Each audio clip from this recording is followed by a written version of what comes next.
While my husband claimed to be giving a critical presentation to investors on our 10th anniversary, I was setting up hidden cameras at the luxury cabin he'd rented for his weekend with his assistant. As he texted me fake updates about his late meetings, I was coordinating with the private investigator who would document every moment of his betrayal.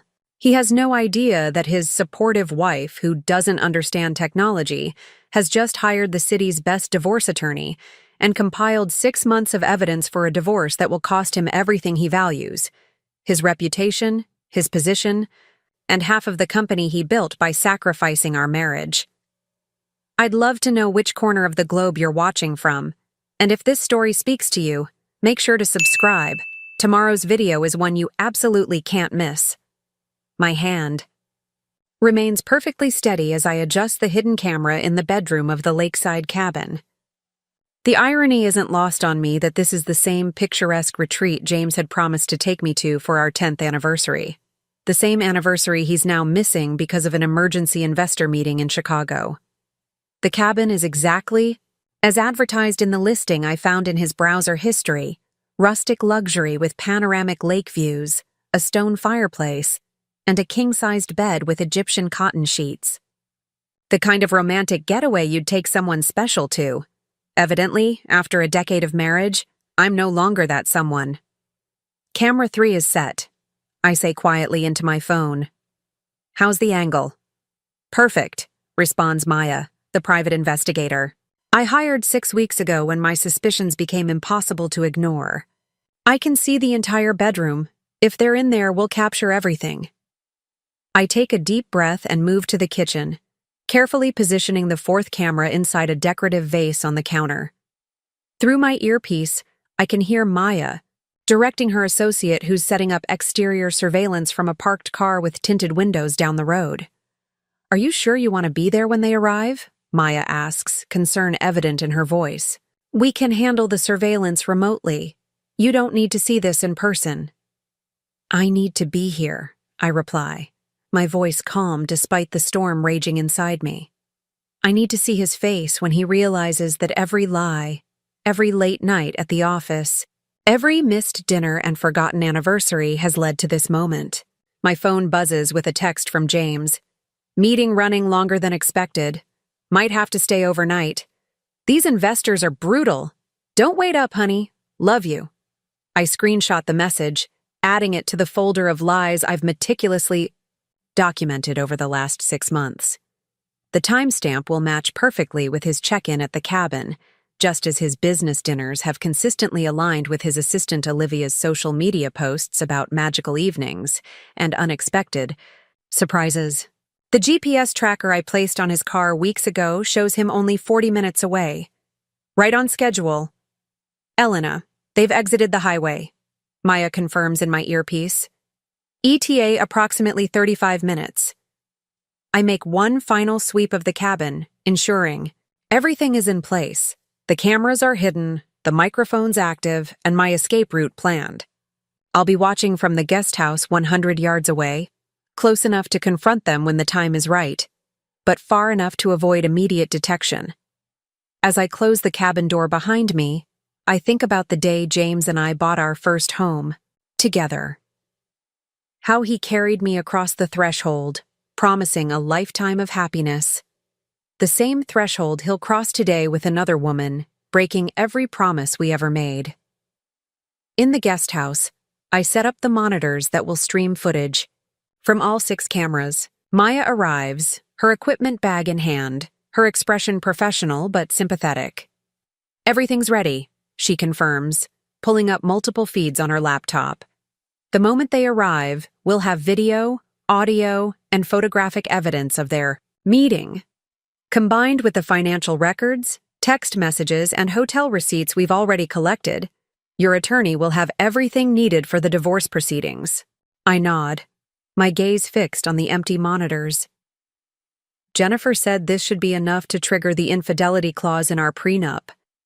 Jennifer Davis, the best divorce attorney in Seattle, had been impressed with the evidence I'd already gathered before our first meeting. "Most clients come to me with suspicions," she'd said. "You're coming with a case nearly ready for court." The prenup violation is clear, Maya agrees, checking her equipment one last time, especially with him using company resources to fund this affair.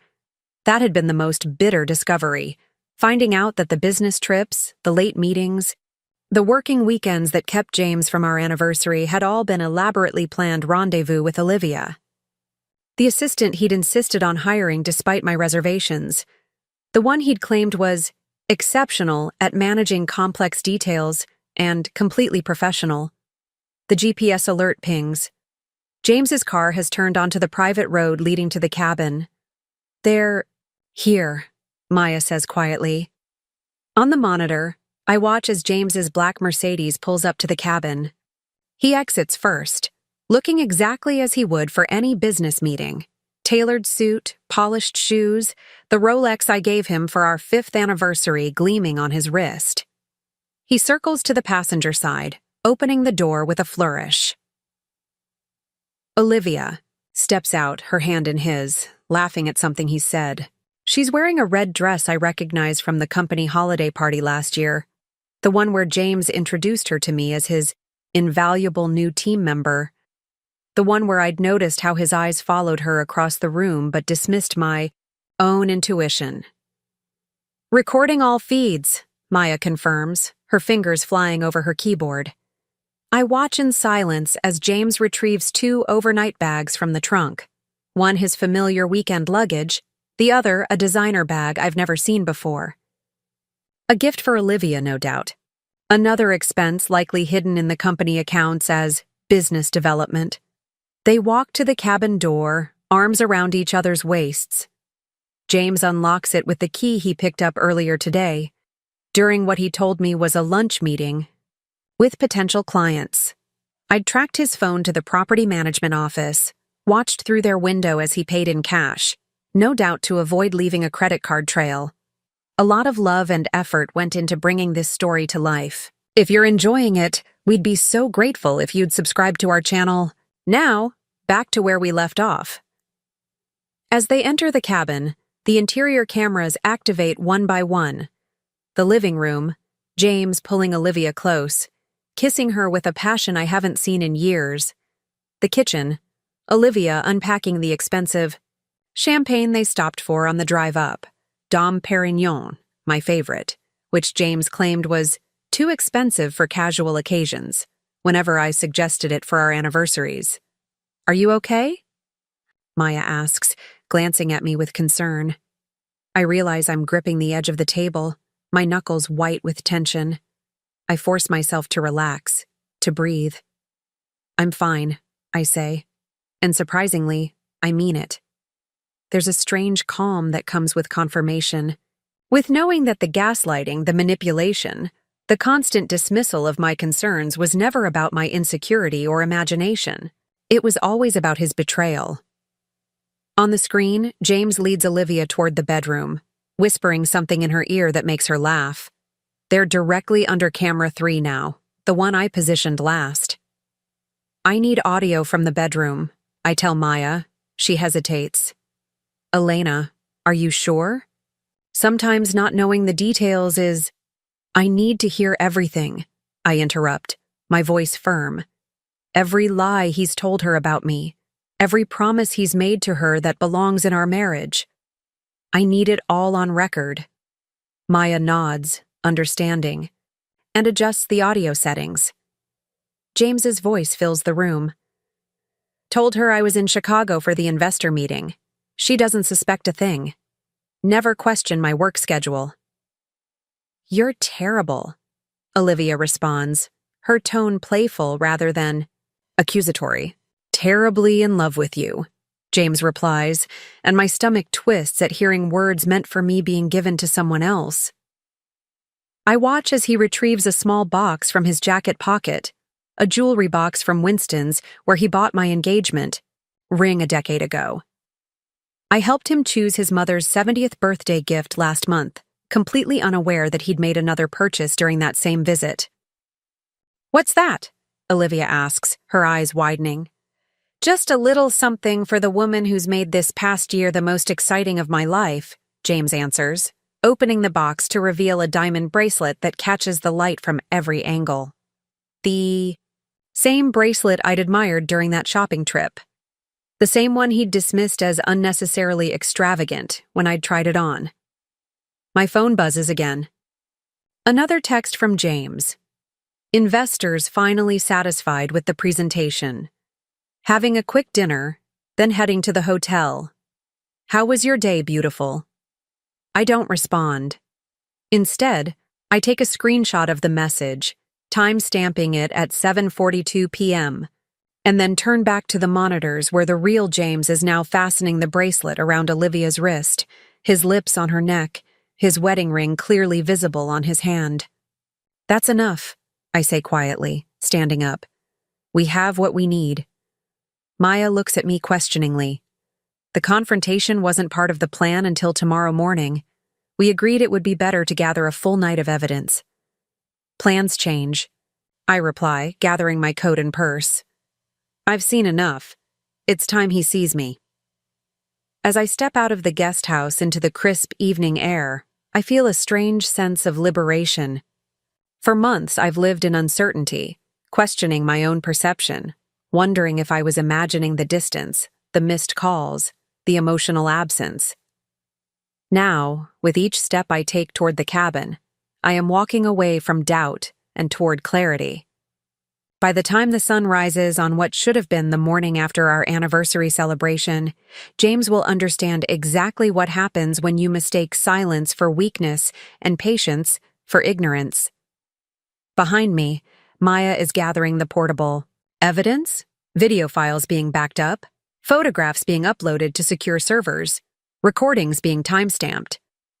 Ahead of me lies the confrontation that will end my marriage, but begin my liberation from a decade of increasingly hollow promises.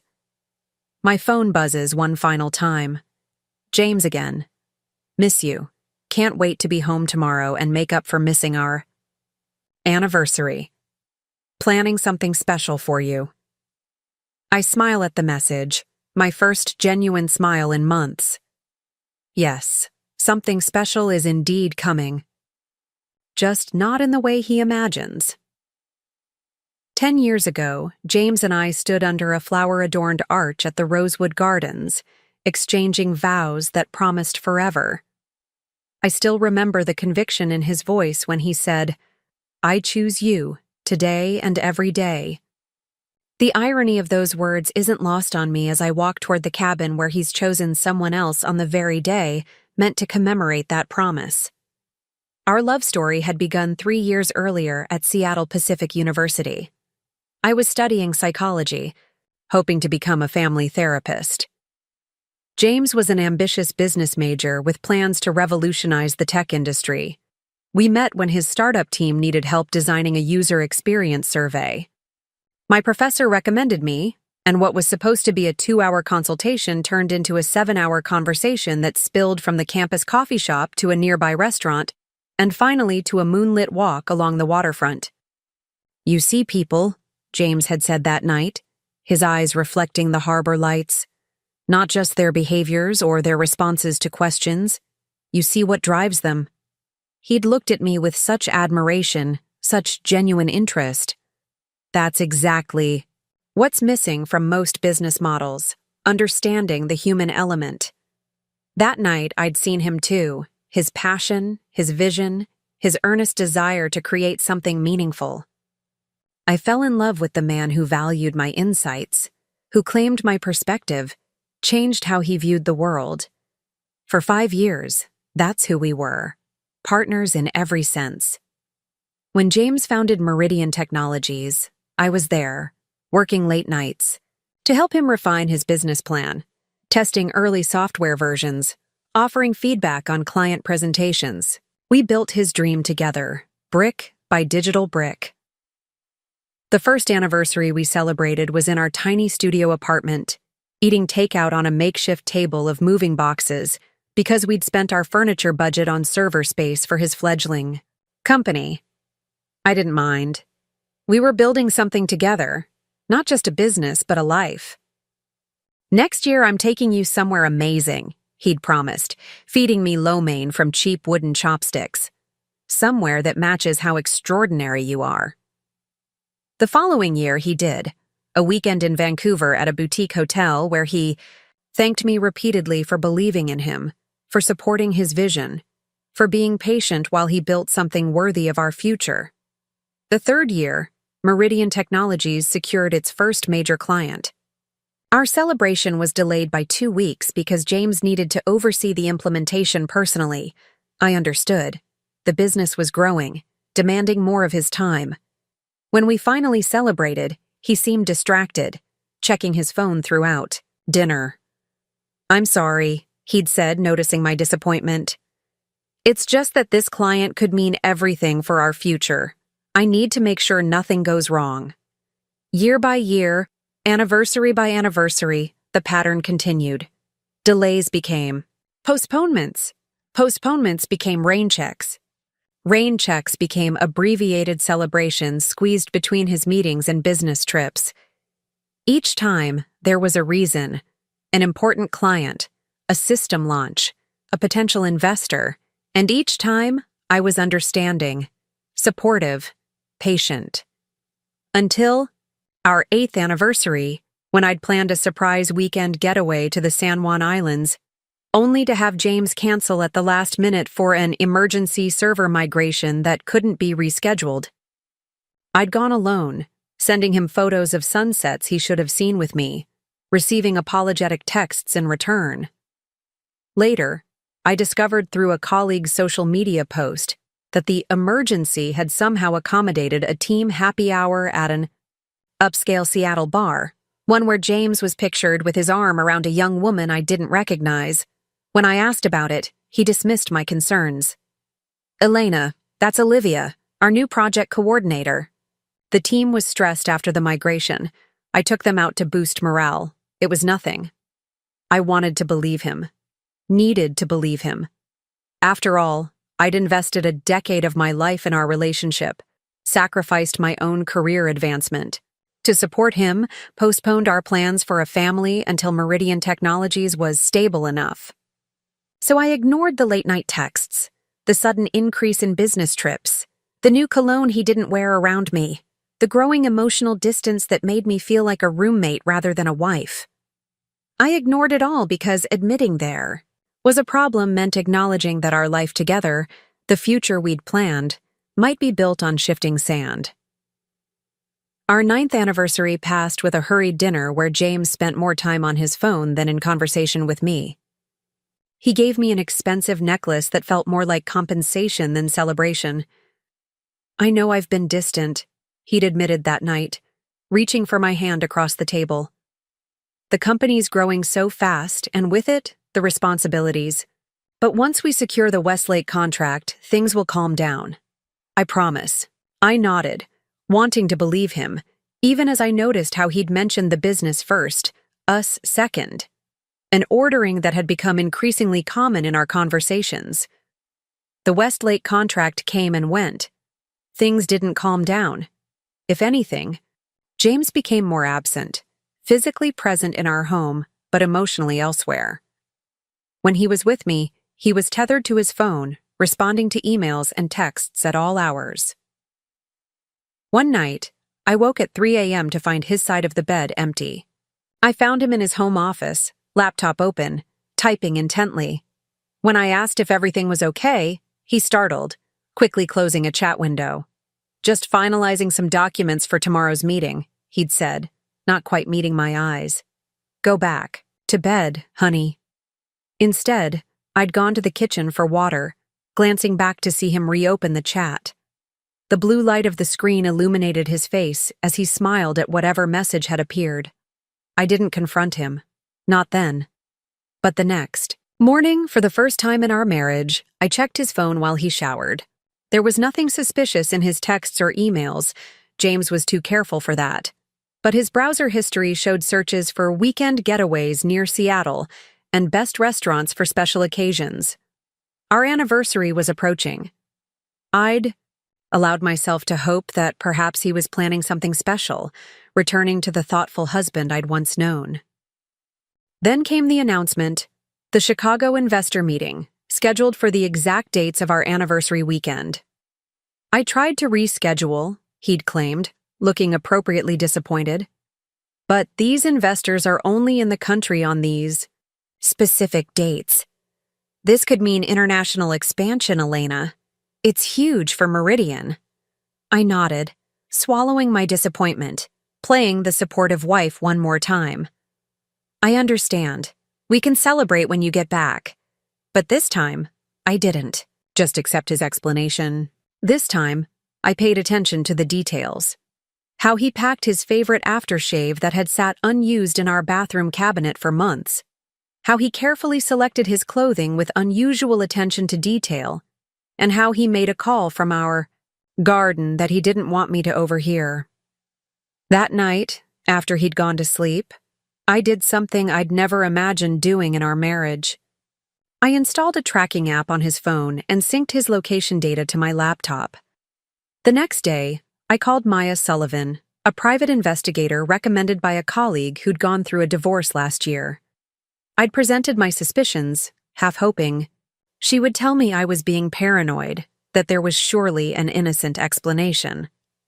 Instead, she'd listened carefully, then said the words that finally shattered my carefully maintained denial. Mrs. Reeves, in my 15 years of experience, when someone believes their spouse is cheating, they're usually right. The question isn't whether something is happening, it's how much evidence you need to confirm it. It took Maya less than a week to deliver the first photographs. James and Olivia entering a boutique hotel in Portland during what was supposed to be a solo business trip. Another week brought credit card statements showing dinner reservations for 2 at restaurants James had once claimed were saved for special occasions, with me. Then came phone records revealing hundreds of texts exchanged during times James claimed to be in meetings or asleep. The evidence mounted, methodical and irrefutable. Each new discovery another crack in the foundation of what I'd thought was our life together. Still, some part of me needed absolute certainty, needed to eliminate any possibility of misunderstanding. Which is why, when Maya reported that James had reserved a remote luxury cabin for the weekend of our anniversary, paid for in cash, but confirmed through her sources at the property management company, I knew we'd reached the moment of undeniable truth. Now, standing outside that very cabin, hearing their laughter through the open windows, I wonder how I could have been so blind. For so long, or perhaps not blind, but willfully unseeing, choosing the comfort of illusion over the pain of reality. Behind me, Maya approaches quietly, a tablet in her hand. Elena, there's something else you should see before you go in there. She shows me a document on the screen, an email from James to his company's financial officer, marked urgent and confidential. In it, James directs the transfer of $50,000 from the company's operational account to a personal account I've never seen before, with instructions to classify it as strategic consulting services. This was sent yesterday, Maya explains. Based on our financial investigation, he's been moving company funds to this account for the past 4 months. Small amounts at first, growing larger recently. He's planning to leave, I realize, the final piece falling into place.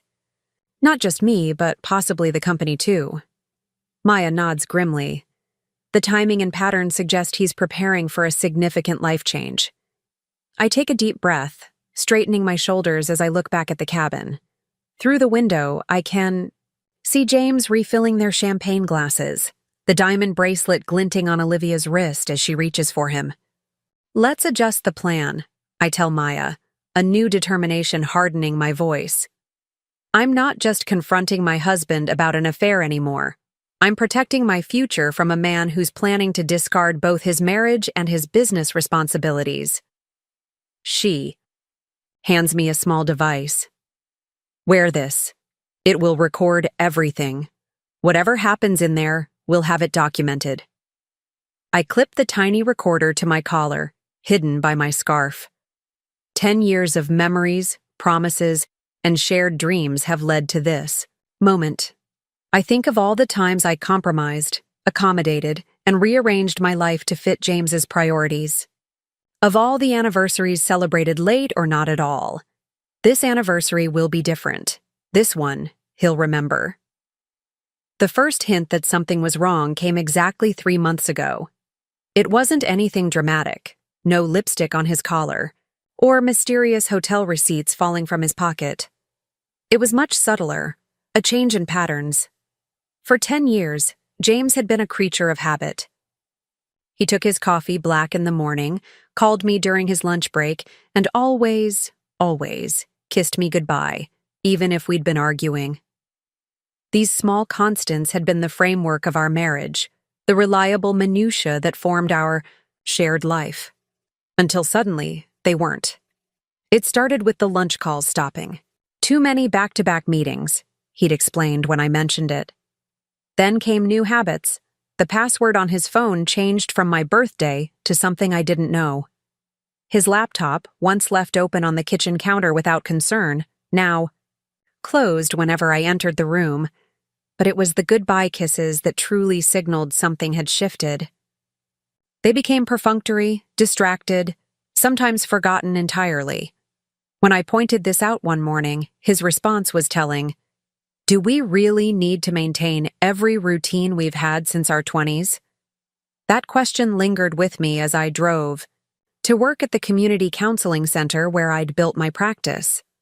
The dismissive tone, the implication that our rituals were somehow juvenile or unnecessary, it felt like a small tear in the fabric of our relationship. Not enough to destroy it, but enough to catch my attention. That same day, I had a session with a client struggling with her husband's infidelity. As she described the signs she'd missed, his sudden interest in his appearance, unexplained absences, emotional withdrawal, I felt an uncomfortable resonance with my own situation. Sometimes we don't want to see what's right in front of us, she'd said, tears streaming down her face. Because seeing it means we have to do something about it. Her words followed me home, where I found James working late in his home office. He barely looked up when I entered, his focus entirely on his screen. When I asked about his day, he gave vague, distracted responses. When I suggested we plan something for our upcoming anniversary, he mumbled non-committally about seeing what his schedule looked like. That night, I lay awake beside him, cataloging changes I'd been willfully ignoring. The late nights at the office had increased from occasional to regular. The business trips had doubled in frequency. His phone now stayed in his pocket rather than on the nightstand. And Olivia's name had begun appearing in his stories about work with growing frequency. Olivia, who had joined Meridian Technologies 8 months earlier. Olivia, whose hiring James had personally overseen, breaking his usual protocol of leaving HR decisions to his department heads. Olivia, who was always exceptionally insightful and thinking outside the box, according to James's frequent praise. The next morning, I did something I'd never done before. While James showered, I checked our cell phone account, reviewing his call and text history. The results were illuminating. Dozens of calls to and from the same number, often late at night or early morning, sometimes lasting over an hour. The number wasn't saved under any contact name on the bill, but I had a growing suspicion about who it belonged to. That evening, I casually mentioned that I was thinking of joining a company event, a team-building workshop scheduled for the following week. James's reaction was immediate and forceful. "Those workshops are mind-numbingly dull," he said quickly. "Besides, it's really just for employees. Having spouses there would change the dynamic." I nodded, pretending to accept his explanation. But his response only deepened my suspicions. In the early years of the company, I'd regularly attended such events. James had wanted me there and had valued my observations about team interactions. What has changed? The next day, I called Carmen, an administrative assistant at Meridian who'd been with the company since its founding. Under the guise of planning a surprise for James, I inquired about the upcoming workshop. Workshop? Carmen had sounded confused. There's nothing on the calendar for next week except the executive retreat at Whidbey Island. My stomach tightened. Oh, James must have mixed up the dates. Who's attending the retreat? Just the executive team, Carmen replied, then hesitated. And Olivia, of course. James insisted she attend to take notes, even though that's not typically part of her role. After thanking Carmen, I sat in my car in the counseling center's parking lot, trying to process this information. James had lied, not just about his availability for our anniversary, but about a company event that didn't exist. And while he'd claimed he couldn't celebrate with me, he'd be spending the weekend on a beautiful island with his assistant. Still, I needed more than suspicions and circumstantial evidence. I needed certainty. Over the next few weeks, I became a detective in my own marriage. I noted when James said he was working late and cross-referenced with his car's location on our shared vehicle tracking app, a feature we'd set up years ago for safety that he'd apparently forgotten about. I documented discrepancies between his claimed business dinners and the restaurant charges that appeared on our credit card, noticing that the amounts were typically appropriate for 2 people, not a group. I created a detailed spreadsheet, meticulously tracking patterns. Nights he claimed to be working late at the office when his car was actually parked at an upscale apartment building downtown. Business lunches that extended well into the evening. Weekend emergency work sessions that coincided with Olivia's absence from her usual yoga class, which I confirmed by creating a fake Instagram account to follow her public posts. Each discovery was a small wound, but I continued my investigation with clinical detachment, as if I were analyzing someone else's life, rather than watching my own marriage disintegrate through a collection of data points and timestamps. The definitive evidence came when I decided to surprise James at the office one evening when he was supposedly working late. The security guard in the lobby greeted me warmly. I'd been a regular presence in the early years of the company. "Mrs. Reeves, haven't seen you around much lately." "I've been busy," I replied with a smile. "Just bringing James some dinner since. He's working so late." The guard looked confused. "Mr. Reeves left about 2 hours ago, with Ms. Parker, Olivia Parker." I maintained my composure, making up a story about crossed signals and forgotten plans. Then I returned to my car and pulled up the location tracking app. James's car was at the Olympic Hotel, one of Seattle's most exclusive establishments. I drove there without a clear plan, acting on impulse rather than strategy. In the hotel lobby, I hesitated, suddenly uncertain. Did I really want to see whatever was happening upstairs? Did I want to create a scene that would be impossible to come back from? As I stood there contemplating my next move, fate intervened. The elevator doors opened, and out walked James and Olivia, his hand resting intimately on the small of her back. They were dressed formally, clearly having attended dinner or drinks somewhere in the hotel. Neither noticed me partially hidden behind a large floral arrangement. I watched as James leaned down to whisper something in Olivia's ear that made her laugh, the kind of genuine, uninhibited laugh that comes from comfort and intimacy. Then, in full view of anyone who cared to look, he kissed her. Not a friendly peck, not a professional goodbye, but the kind of kiss that told a story of many kisses before it, and the anticipation of many more to follow. In that moment, something broke and reformed within me.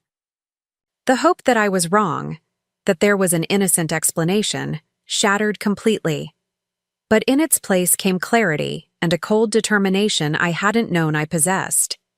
I didn't confront them. Instead, I quietly left the hotel and drove home, my mind working with newfound precision. By the time James returned home 3 hours later, I had dried my tears and developed the beginnings of a plan. "How was work?" I asked casually when he walked in, spinning the same tired story about a client emergency and database issues. "Exhausting," he sighed, avoiding my eyes. "I'm going to grab a quick shower." As I heard the water running, I made 2 decisions. First, I would not confront him without irrefutable evidence that would stand up in divorce proceedings. Second, I would not be the victim in this story. The next morning, I made an appointment with Jennifer Davis, the divorce attorney whose reputation for handling high-asset separations with ruthless efficiency had made her something of a legend in Seattle. I told no one, not my friends, not my family, not my colleagues. This was a chess game now, and I intended to play it several moves ahead. "Given what you've told me," Jennifer said during our first meeting, "and Washington's position as a community property state, you're entitled to half of all assets acquired during the marriage. That includes his company, which was built substantially during your marriage and from what you've described, with your direct support and input." "What about the affair?" I asked. "Does that matter legally?" Jennifer's expression was measured. "Washington is a no-fault state, so adultery itself doesn't impact the division of assets. However," she leaned forward, "if he's using company resources to fund the affair, trips, gifts, possibly even her salary if she's not performing legitimate work, that's different. That's misappropriation of marital assets, potentially even fraud if investor funds are involved." She tapped her manicured nails on her desk thoughtfully. "What we need is documentation. Incontrovertible evidence that he's using marital or company assets to conduct this affair." "How do I get that?" "Legally?" Jennifer raised an eyebrow. "You hire a professional." That afternoon, I contacted Maya Sullivan, beginning the surveillance operation that would eventually lead to me standing outside a luxury cabin on what should have been our anniversary weekend, preparing to confront my husband and his mistress with evidence of their betrayal. The discovery of their affair was painful, but in some ways, it was also liberating. The uncertainty was gone. The second-guessing and self-doubt had vanished. In their place was a clarity of purpose I hadn't felt in years. As I prepared to knock on the cabin door, I remembered something my grandmother had told me when I was a teenager. The most dangerous person in any room is the quiet one who's been watching everything. For months, I had watched. I had gathered information. I had prepared. Now, it was time to act. Most betrayed spouses react instantly, driven by hurt and rage. They confront, they accuse, they throw clothes on the lawn, they change locks, they post angry social media updates that they later regret. Their pain and anger, however justified, often undermine their position when it comes to divorce proceedings. I chose a different path. The morning after I witnessed James and Olivia at the Olympic Hotel, I woke before dawn, my mind remarkably clear despite having barely slept. James lay beside me, oblivious to the fact that his carefully constructed double life had begun to unravel. I studied his sleeping face, the face I'd woken up to for a decade, the face I'd once believed would never deliberately hurt me. "I'll be working late again tonight," he murmured over breakfast, not meeting my eyes. "Don't wait up." "New project?" I asked, keeping my voice casual as I poured his coffee exactly the way he liked it. "Something like that." He checked his watch, the Breitling I'd saved for 6 months to buy him for his 35th birthday. "I should get going. Early meeting." As he leaned in for his perfunctory goodbye kiss, I noticed it, the faint scent of an unfamiliar perfume, barely detectable but definitely present. Another piece of evidence, another small betrayal. After he left, I called in sick to the counseling center, the first time I'd done so in 3 years. Then I sat at our dining room table and mapped out a strategy with the same methodical attention to detail that I'd once given to helping James build his business plan for Meridian Technologies. Step 1. Secure my financial position. I logged into our joint accounts and reviewed the transaction history, taking screenshots of anything unusual, large cash withdrawals, unexplained transfers, restaurant and hotel charges in locations where James claimed to be working. I downloaded 3 years of credit card statements, tax returns, and investment account summaries. Next, I opened a new bank account at a different bank than the one we normally used. I transferred exactly half of our joint savings into it, an amount that would be considered reasonable and non-vindictive in divorce proceedings. I redirected my paychecks from the counseling center to this new account. I gathered important documents, our marriage certificate, house deed, car titles, insurance policies, and scanned them to a secure cloud storage account that James couldn't access. I then returned the originals to our home safe, making sure everything appeared undisturbed. Step 2. Document the timeline. At my next session with Jennifer Davis, I presented a detailed chronology of our marriage, particularly the last 2 years. I included every business trip, late night, and work emergency that now seemed suspicious in retrospect. I noted when Olivia had joined the company and how James's behavior had changed afterward. "This is impressive," Jennifer remarked, reviewing my documentation. "Most clients come to me emotional and scattered. You're approaching this like a research project." "I'm a therapist," I reminded her. "I understand the importance of establishing patterns and collecting data." Jennifer nodded approvingly. "This timeline will be extremely valuable, but we need more than circumstantial evidence if we want to establish misuse of company resources." "What specifically should I be looking for?" "Financial trails," she replied without hesitation. "Gifts purchased with company cards.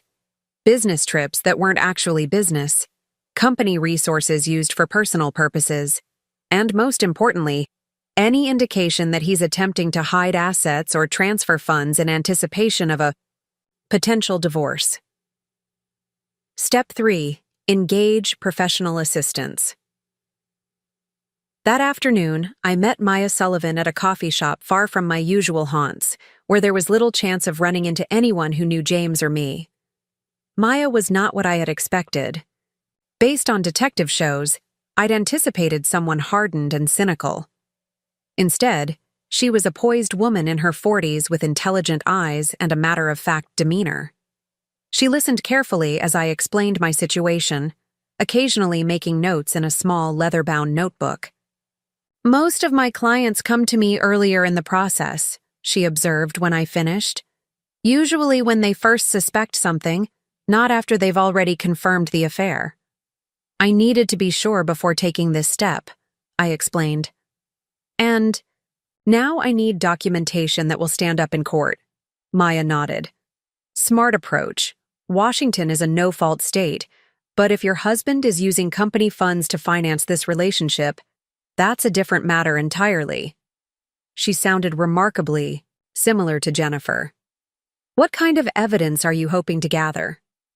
"Everything," I said simply. "Text messages, photos, video, financial records. I want to know where they go, what they do, what they spend, and who pays for it. I want to know if he's planning to leave me, leave the company, or both. I want to know if investor funds are being misappropriated. But most importantly, I want evidence that can't be explained away or denied." Maya studied me for a moment. "Mrs. Reeves, with all due respect, are you sure you want to go down this road? Some clients find that having their suspicions confirmed in vivid detail only adds to their pain." I met her gaze steadily. "I've spent the last 6 months doubting myself, questioning my perceptions, and making excuses for inexcusable behavior. The pain is already there. What I need now is the truth, all of it, so I can make informed decisions about my future." She nodded, seeming to appreciate my resolve. "In that case, I'll need some preliminary information." Over the next hour, I provided Maya with James's schedule, his usual haunts, the make and model of his car, and everything I knew about Olivia Parker, which, as it turned out, was surprisingly little despite her frequent appearance in James's work stories. "One last question," Maya said as our meeting concluded. "What's your objective here? Are you hoping to save your marriage, or are you preparing for divorce?" The question gave me pause. I had been so focused on uncovering the truth that I hadn't fully articulated what I planned to do with that truth once I had it.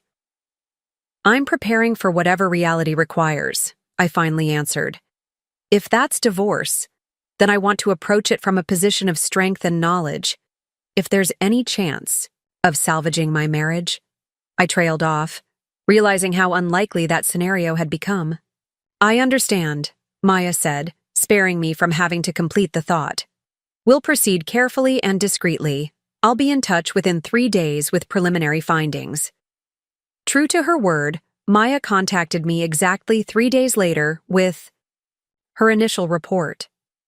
What she had uncovered in just 72 hours was both more and less than I had expected. The affair with Olivia was indeed real and ongoing. Maya had photographic evidence of them entering and leaving a downtown condo together, a property that, according to records, had been leased by Meridian Technologies 6 months earlier as a corporate apartment for visiting clients. She had documented 3 meetings during the supposed workdays that extended well beyond business hours, including one lunch that lasted from noon until nearly 5 in the evening. But there was more. Maya had discovered that James had recently moved a substantial sum, $75,000, from a company account to a personal account I knew nothing about. He had also met twice with Calvin Wright, a competitor who had previously attempted to acquire Meridian Technologies. These meetings had not appeared on any company calendar and had taken place at an out-of-the-way restaurant known for its private dining rooms. "What do you think this means?" I asked, staring at the photos of James and Calvin deep in conversation. "I can't say for certain," Maya replied carefully. "But in my experience, when a company executive meets secretly with a competitor while moving personal funds around and conducting an affair with a subordinate, it often indicates preparation for a major life change." He's planning to leave, I realized. Not just me, but possibly the company too. It's a working theory, Maya. Agreed. We need more information to confirm it. Step 4. Monitor and document systematically. Over the following weeks, Maya's surveillance operation expanded. She tracked James's movements, photographed his meetings with both Olivia and Calvin Wright, and documented every unexplained expense. Meanwhile, I maintained my role as the unsuspecting wife, continuing to make his favorite meals, asking about his day, and never once indicating that I knew about his betrayal. "You're remarkably composed," Jennifer observed during one of our meetings. "Most clients in your position find it difficult to maintain the facade." "I've had practice," I replied, surprising myself with the bitterness in my voice. "I've been pretending our marriage was fine for longer than I care to admit. The only difference now is that I'm doing it strategically rather than out of denial." The most difficult challenge wasn't maintaining the pretense with James. It was keeping my investigation secret from friends and family. Several times, my mother called to chat and asked if everything was all right, her maternal intuition detecting the strain in my voice despite my assurances. My closest friend, Sarah, similarly noticed my withdrawal and increased cancellations of our regular lunch dates. "You'd tell me if something was wrong, wouldn't you?" she pressed during one of our rare get-togethers. "Of course," I lied, hating the deception but knowing I couldn't risk James discovering my plans through our overlapping social circles. The breaking point came when Maya called me on a Tuesday afternoon. "Mrs. Reeves, I've just received information that requires immediate attention." Her tone alarmed me. "What is it?" "Your husband has reserved a luxury cabin at Lake Crescent for this coming weekend. It's registered under his name but paid for with what appears to be a company credit card. According to my source at the property, it's been booked as a special romantic weekend." I checked the calendar on my phone, though I already knew what date was approaching. "Our anniversary is this Saturday." "Yes," Maya confirmed. "And according to your husband's assistant's credit card, she just purchased lingerie from La Perla yesterday afternoon." The final piece clicked into place. James wasn't just having an affair. He was planning to celebrate our 10th anniversary with his mistress at a romantic lakeside cabin, paid for with company money, while I sat at home believing he was at a business meeting in Chicago. Something hardened inside me. The last lingering hope that there might be an explanation, that our marriage might somehow be salvageable, evaporated completely. In its place rose a cold, clear determination. "I want eyes on that cabin," I told Maya, my voice steady. "Full surveillance, inside and out." "You're talking about cameras," Maya said carefully. "There are legal considerations." "I'm aware," I interrupted. "I've discussed this contingency with Jennifer.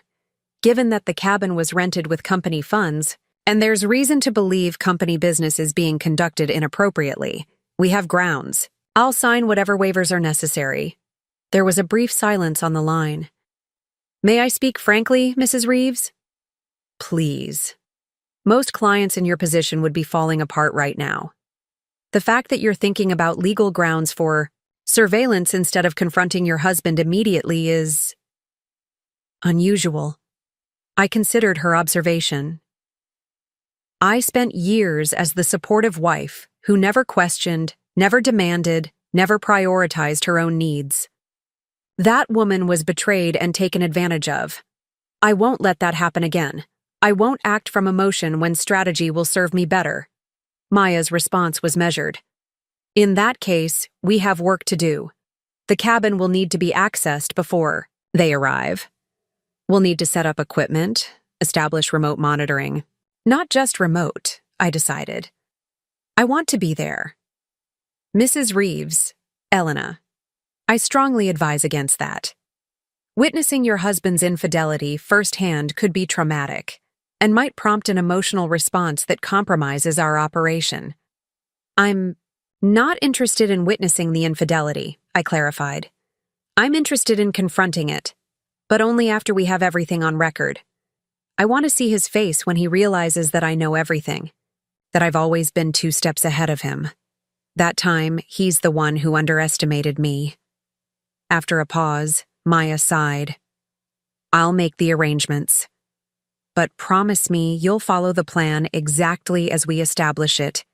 No improvising, no emotional decisions." "Agreed," I said firmly. "This isn't about emotion anymore. It's about justice." Step 5.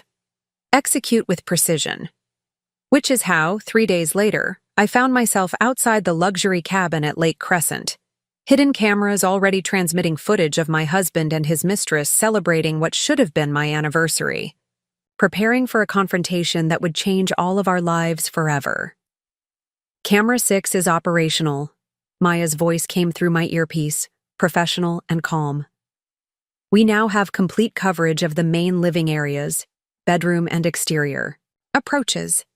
I checked the tablet in my hands, watching as the various camera feeds populated the screen. The main room of the cabin appeared, where James was opening another bottle of champagne, Dom Perignon, the brand he'd always claimed was too expensive. Whenever I suggested it for our own celebrations, Olivia lounged on the sofa, wearing a silk robe I'd never seen before, the diamond bracelet glinting on her wrist as she held out her glass. "Let's review what we have so far," I said, forcing myself to focus on facts rather than the painful imagery before me. Maya nodded, switching to professional mode. "We've documented them arriving together at 3:17 p.m. We have clear footage of him using the company credit card to purchase champagne and groceries at the local market on their way here.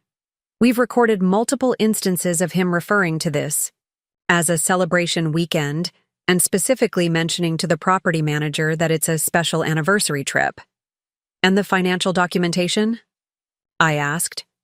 "Complete," Maya confirmed. "The cabin rental was charged to Meridian Technologies under the budget line for client relations. The same card was used for dinner reservations tomorrow night at Alder and Vine, the lakeside restaurant that requires bookings weeks in advance." I noted the details with bitter irony. I'd suggested that same restaurant for our anniversary 6 months ago, but James had claimed it was unnecessarily extravagant. "What about the company funds transfer?"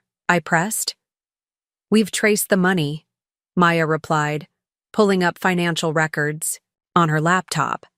"The $75,000 was moved from the company's operational account to a personal account under James's name only. Then $50,000 of that was transferred to an offshore account yesterday. Based on the documentation we've gathered, it appears he's been systematically moving company funds for at least 4 months. And his meetings with Calvin Wright? We have photographs, audio recordings of 2 meetings, and copies of documents that were exchanged. Maya hesitated. Elena, those documents appear to contain proprietary information about Meridian's clients and technology, the kind of information that would be valuable to a competitor. The implication was clear. James wasn't just betraying me. He was betraying his company, his partners, his employees. The scale of his deception was expanding beyond even what I had imagined. When did you last check in with Jennifer? Maya asked, referring to my attorney. This morning. She's prepared to file the divorce petition immediately after this weekend. She's also drafted letters to Meridian's board of directors regarding the financial improprieties, but those won't be sent until we have this final piece of evidence. I gestured toward the tablet showing James and Olivia in intimate conversation. Jennifer believes that combining the divorce filing with the revelation of his misuse of company funds will prevent him from accessing resources to fight back effectively. Maya nodded approvingly. A coordinated approach. Smart. For the next hour, we methodically documented every conversation between James and Olivia, paying particular attention to any mention of their plans, their relationship timeline, or company matters. Though part of me wanted to look away, to protect myself from the painful reality of their intimacy, I forced myself to watch and listen, treating it as evidence rather than emotional torture. So what happens after this weekend? Olivia was asking, curled against James on the sofa. With the transfer going through and the meeting with Calvin next week? Then we're free, James replied, kissing her forehead. The preliminary agreement with Westbrook Ventures is already drafted.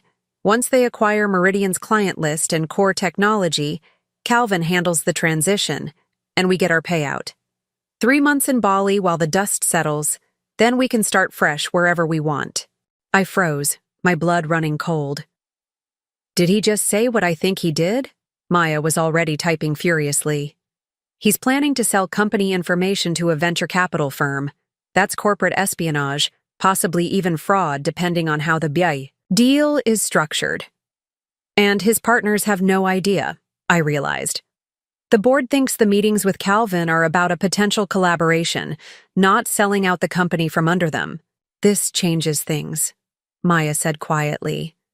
We're no longer just documenting an affair and financial impropriety. This is potentially criminal activity. I stared at the tablet, at the man I had once loved so completely, now revealed as someone I barely recognized. Can we get this on record? Something clearer than just their conversation? If they discuss it again, yes. The audio quality is excellent, but ideally, we'd capture them reviewing documents or explicitly stating their intentions. Maya hesitated. There's also another option. Your confrontation might prompt them to reveal more details, especially if they believe they've already been caught. The idea of using myself as bait, of strategically guiding the confrontation to elicit incriminating statements, was both disturbing and oddly appealing. After months of being manipulated, the thought of orchestrating the situation to my advantage held a certain poetic justice. Let's wait, I decided. Monitor their conversations tonight. If they don't provide more explicit evidence, we'll adjust the confrontation plan for tomorrow to try to draw it out. As night fell, James and Olivia moved to the bedroom. Though Maya offered to turn off the monitor during their intimate moments, I insisted on keeping the surveillance active. This wasn't voyeurism. It was documentation of the final betrayal in our marriage, evidence that would be necessary for the divorce proceedings. You should try to get some rest, Maya suggested around midnight, after James and Olivia had fallen asleep. Tomorrow will be demanding, emotionally and strategically.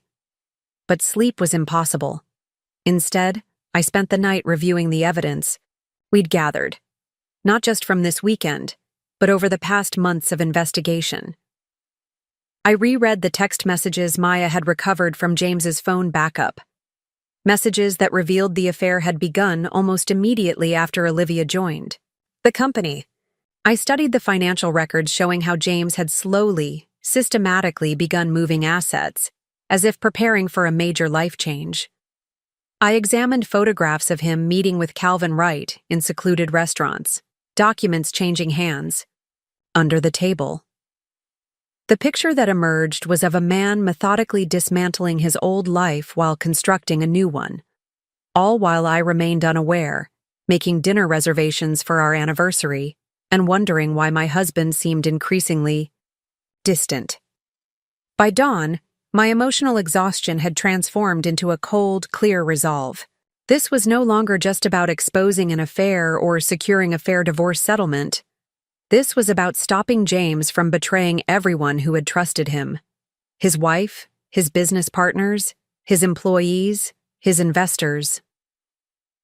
As the first light broke over the lake, Maya returned from a brief rest looking refreshed and focused. "They're still asleep," she reported, checking the monitors. "Based on the dinner reservation they made, I expect they'll remain at the cabin until at least 6 p.m. "What's our surveillance status?" I asked. "All business now. All cameras functioning perfectly. We have approximately 18 hours of recorded audio and video so far. The quality is excellent. Facial expressions, conversations, interactions with the diamond bracelet, explicit statements about their relationship." I nodded, satisfied. "And the financial documentation?" "Complete and backed up to secure servers," Maya confirmed. "Jennifer already has access to everything except last night's recordings, which I sent this morning." My phone buzzed with a message. From James. "Morning from Chicago. Investors loved the presentation. Taking them to brunch now. How did you sleep, beautiful?" I stared at the message, then at the monitor showing James still asleep beside Olivia, his arm draped possessively across her waist. The disconnect between the two images was so stark, it was almost laughable. "His deception is so practiced," I murmured. "So effortless." People who become comfortable with lying often develop elaborate systems to maintain their fabrications, Maya observed. They create parallel realities and move between them with increasing confidence. "Until those realities collide," I added, my finger hovering over the message notification. Should I respond? Maintain the illusion that I still believe him? Maya considered this. "What would you normally do?" I thought about it. "I'd wish him luck with the investors. Ask when he's coming home. Tell him I miss him." "Then do exactly that," Maya advised. "Until the moment of confrontation, give him no reason to suspect anything has changed." I composed a reply that fit perfectly with the supportive, oblivious wife James believed me to be. "Morning. Glad the presentation went well. Miss you too. What time does your flight get in tomorrow?" His response came quickly. "Late afternoon, probably around 4. Can't wait to see you and make up for missing our anniversary. I have something special planned for next weekend." "More lies," I muttered, setting down the phone. "He's planning to be in Bali with her by next weekend." On the monitor, James was waking up, stretching beside Olivia. He reached for his phone on the nightstand, presumably to check if I had responded to his message. Satisfied with our exchange, he set the phone down and turned his attention back to Olivia, waking her with kisses along her shoulder. "I think I've seen enough," I said, turning away from the monitor. "Let's review the confrontation plan." Over the next hour, Maya and I went through every detail of how the confrontation would unfold. Timing, approach, key points to address, legal considerations, safety precautions. We discussed multiple scenarios and responses, preparing for however James might react to being caught. Denial, aggression, attempts to manipulate or gaslight me. "Remember," Maya emphasized, "the goal isn't to engage in an emotional argument. It's to formally document his presence here, his relationship with Olivia, and ideally, to get him to confirm details about the company information he's planning to sell. I understand, I assured her. This isn't about closure or catharsis. It's about evidence. But even as I said it, I knew it wasn't entirely true. Part of me, a part I'd been suppressing for months, desperately wanted to see the look on James's face when he realized I wasn't the naive, trusting wife he'd taken me for. When he understood that while he'd been constructing his elaborate deception, I'd been meticulously documenting every lie, every betrayal, every step he'd taken toward destroying our marriage and his company. Around noon, the monitor showed James and Olivia preparing lunch in the cabin's kitchen, laughing as they moved around each other with the easy familiarity of established lovers. On the counter sat an envelope that hadn't been there earlier. "Can you zoom in on that?" I asked, pointing to the envelope. Maya adjusted the camera, bringing the document into focus. It was labeled Westbrook Ventures Preliminary Agreement, in bold text. "That's it," I breathed. "The evidence of corporate espionage." "If we could get that document," Maya began. "We need to move up the timeline," I decided. "Confront them now, while that document is accessible." Maya looked concerned. "That's a significant deviation from our plan. Are you sure?" I nodded, already gathering my things. "We have enough evidence of the affair. What we need now is concrete. Proof of his plan to sell company information. That envelope is our opportunity." After a brief discussion, we adjusted our strategy. I would approach the cabin alone while Maya monitored the feeds and recorded everything. The confrontation would focus first on the affair, then transition to questions about the envelope and the deal with Westbrook Ventures. "Remember, your safety is the priority," Maya insisted, checking the small recording device concealed in my jewelry. "If at any point you feel threatened, use the code word anniversary, and I'll call the local police immediately." I nodded, taking a deep breath to center myself. "I'm ready." As I walked the short path from the guest house to the main cabin, I felt a strange sense of calm.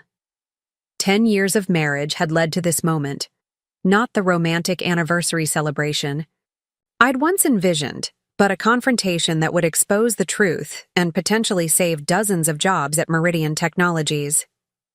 I paused at the cabin door, hearing James and Olivia's laughter from inside. Then, with steady hands, I knocked 3 times, loud and deliberate. The laughter stopped abruptly. Through my earpiece, I could hear Maya reporting what she saw on the monitors. They're looking at each other in alarm. James is asking if they're expecting anyone. He's moving toward the door now. I straightened my shoulders and lifted my chin. The time for hiding in the shadows, for quiet observation and documentation, was over. The door opened, and James's expression transformed from casual inquiry to absolute shock as he registered my presence. "Elena?" he managed, his voice strangled. "What? How?" "Hello, James," I said calmly. "Aren't you going to invite me in? After all, this is our anniversary weekend." The look on James's face was worth every moment of pain I'd endured over the past months. Every sleepless night, every forced smile, every unanswered question. His expressions cycled rapidly through shock, confusion, fear, and finally settled on something resembling panic as he struggled to process my unexpected appearance. "Elena," he repeated, as if saying my name might somehow make sense of the situation. "What are you doing here? How did you find you?" I finished for him, my voice steady despite the adrenaline coursing through me. "That's an interesting question coming from a man who's supposed to be in Chicago." From inside the cabin, Olivia called out, "James? Who is it?" I raised an eyebrow. "Aren't you going to introduce me to your anniversary date?" His face paled further. Behind him, Olivia appeared in the doorway wearing his dress shirt, the one I'd given him last Christmas. She froze when she saw me, her eyes widening in recognition. "Mrs. Reeves," she stammered, clutching the shirt closer around her body. This isn't Please, I interrupted. Let's skip the part where you both insult my intelligence with transparent lies. I think we're well past that point, don't you? I stepped forward, forcing James to either back up and let me enter or physically block me. Even in his state of shock, he knew better than to put his hands on me with witnesses potentially present. He stepped aside, and I walked into the cabin as if I'd been invited. The interior was exactly as I'd seen on the surveillance feeds: champagne bottles, scattered clothing, the remains of their lunch on the kitchen counter. And there, exactly where I'd spotted it, was the envelope labeled Westbrook Ventures Preliminary Agreement. Through my earpiece, Maya whispered, "Perfect positioning. We have clear visuals and audio." "What a lovely getaway," I remarked, glancing around the cabin. "Lake Crescent was an excellent choice. I've always wanted to come here." I turned to James, who remained frozen by the door. "You know that, of course. I've only mentioned it about a dozen times over the years." Olivia looked like she wanted to disappear. I'll just... She gestured toward the bedroom. "Oh, don't leave it on my account," I said pleasantly. "After all, you're clearly an important part of this conversation." James finally found his voice. "Elena, I can explain..." "Can you?" I asked, genuinely curious to hear what explanation he might possibly offer. "Please, go ahead. Explain how you're in Chicago giving a presentation to investors while simultaneously here with your assistant. Explain how you've been too busy for our anniversary, yet managed to plan this romantic getaway. Explain the company credit card charges, the diamond bracelet, the offshore account." With each item I listed, his face grew paler. "You've been investigating me?" he managed, sounding both outraged and terrified. "I prefer to think of it as educating myself," I replied coolly. "Learning the truth about my marriage, my husband, and apparently the company we built together." Olivia looked sharply at James. "You said she didn't have anything to do with the company anymore, that she'd lost interest years ago." I laughed, a short, humorless sound. "Is that what he told you? That's fascinating, considering I still hold 20% of Meridian's shares and sit on the advisory board." "You never come to meetings," James countered, attempting to regain some control of the situation, "because you deliberately schedule them when I'm seeing clients at the counseling center," I replied evenly. "A fact I confirmed with Carmen last month. Just like you schedule emergency work sessions during family events and critical client meetings on our anniversary," I turned to Olivia. "He's quite methodical about maintaining his separate worlds. I'm sure you've noticed." Uncertainty flickered across her face. Good. Seeds of doubt were being planted. "This is private property," James said, switching tactics. "You need to leave. We can discuss this at home." "Private property paid for with Meridian Technologies money," I corrected him. "Which makes this less a romantic getaway and more a misappropriation of company resources. Something I'm sure the board and the shareholders would be interested to know about." James blanched. "You wouldn't I?" I challenged myself. I gestured to the envelope on the counter. "Just like they might be interested in your arrangement with Westbrook Ventures, the one you've been discussing with Calvin Wright." Behind everyone's backs. The mention of Westbrook Ventures and Calvin Wright had an immediate effect. James lunged toward the counter, grabbing the envelope and holding it against his chest like a shield. "How do you know about that?" he demanded, real fear in his voice now. "Have you been spying on me?" "I've been paying attention," I corrected. "Something you assumed I was incapable of doing. You thought I was the same naive young woman who believed every excuse, who never questioned why the numbers didn't add up, who trusted you implicitly despite mounting evidence to the contrary." I moved to the sofa and sat down, deliberately taking my time, letting them feel off balance by my composure. "That woman is gone, James. In her place is someone who knows exactly what you've been doing, with company money, with Meridian's proprietary information, and with your assistant. Olivia flinched at being reduced to her professional title. James, maybe we should— Be quiet, he snapped at her, then immediately composed himself. Turning back to me, he attempted a conciliatory tone. Elena, listen. I know this looks bad, but if you'll just let me explain— I'd be fascinated to hear your explanation, I said sincerely. Please, tell me how selling Meridian's client list and technology to a competitor isn't betraying everyone who's worked to build the company.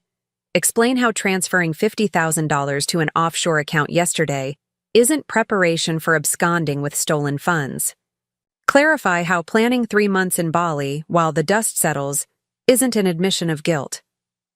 With each specific detail I provided, James's expression shifted from desperate control to horrified realization.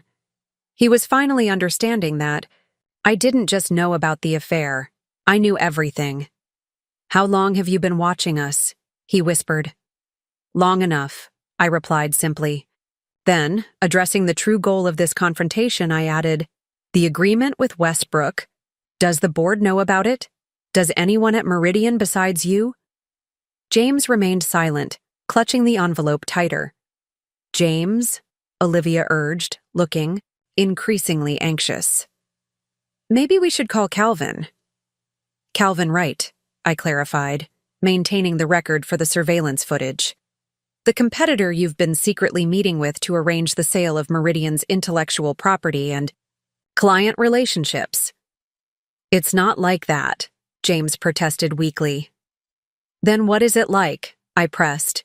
Because from where I'm standing, it looks like you're selling out your partners, your employees, and your investors for a personal payout.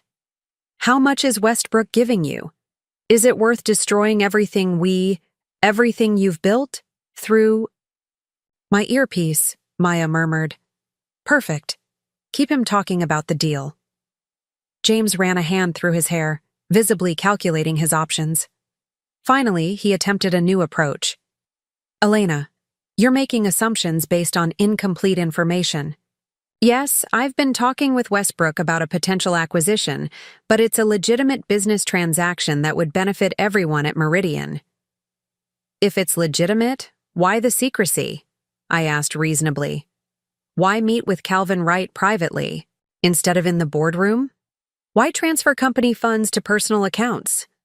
Why tell Olivia you'll be spending 3 months abroad while the dust settles? James shot a venomous look at Olivia, clearly blaming her for revealing too much during what he'd thought were private conversations. The board is resistant to change, he argued, shifting to a confident, persuasive tone I recognized from his investor presentations. They're stuck in outdated thinking about the company's direction.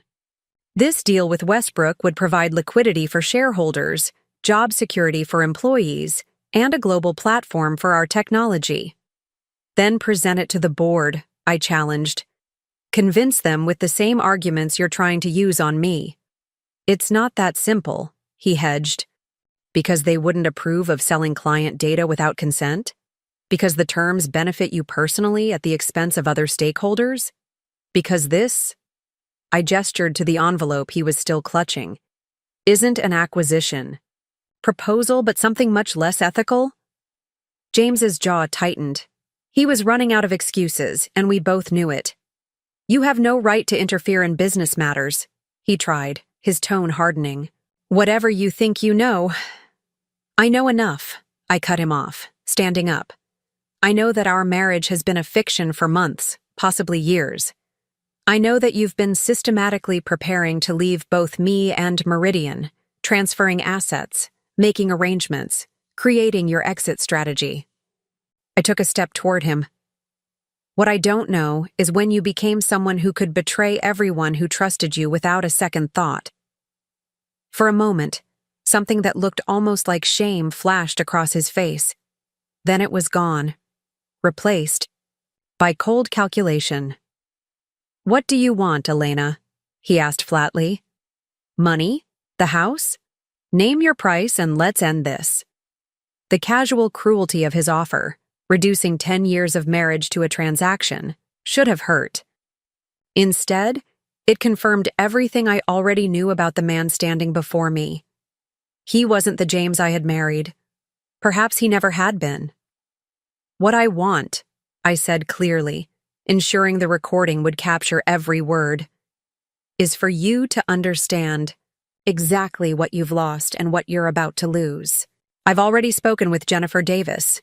Divorce papers will be filed first thing Monday morning, citing adultery, financial misconduct, and irreconcilable differences."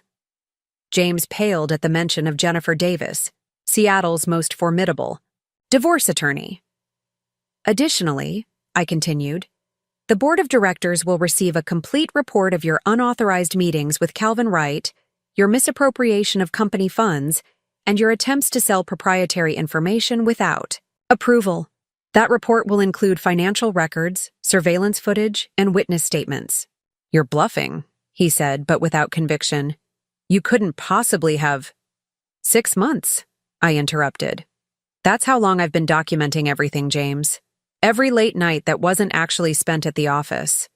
Every business trip where you were with Olivia instead of clients. Every suspicious withdrawal. Every secret meeting. Every lie you told me while looking me directly in the eyes." I turned to Olivia, who had shrunk back against the wall, her earlier. Confidence evaporated. "He's been lying to you too, you know. About his intentions, about the timeline, probably about leaving his wife. Men who betray their partners so systematically rarely change their patterns." "Don't listen to her," James told Olivia sharply. "She's just trying to manipulate you because she's hurt." "I'm not hurt, James," I corrected him. "I'm done. Done with the lies. Done with the gaslighting. Done with pretending I don't see what's right in front of me." I glanced at my watch. "You have exactly 24 hours to clean the board yourself. After that, they receive my report and all supporting evidence." "You would destroy the company just to get back at me?" he demanded incredulously. "I'm not destroying anything," I replied calmly.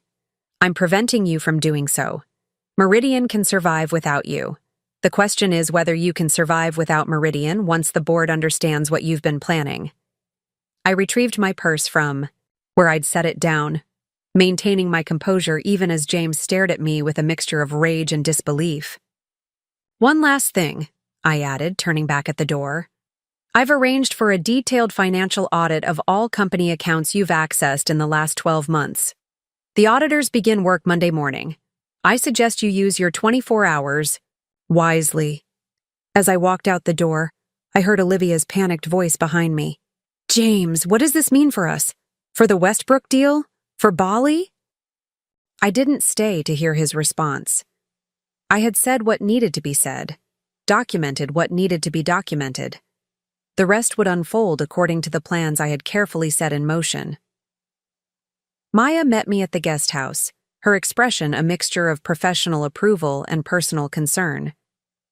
"That was masterfully done," she said, checking the recording equipment to ensure everything had been captured. "You got him to essentially confirm the Westbrook deal and his plans to leave the country." "Did we get enough?" I asked, the adrenaline that had carried me through the confrontation beginning to ebb. "More than enough for both the divorce proceedings and the board report," she confirmed. "Especially combined with the financial documentation and surveillance footage we already had." I nodded, suddenly exhausted. The weight of the past 6 months, the investigation, the deception, the strategic planning, and now the confrontation, crashed down on me all at once. "What happens now?" I asked, more to myself than to Maya. "Now," she said gently, "you take care of yourself while the legal and corporate processes we've set in motion do their work. James will either come clean to the board as you demanded, or he won't. Either way, his actions have been documented and the consequences are inevitable." I looked back toward the cabin, where my husband of 10 years was presumably trying to salvage his plans with his mistress, the man who had once promised to love me forever, who had built a company with my support and input, who had systematically betrayed everything we had created together. "He really thought I'd never find out," I said quietly.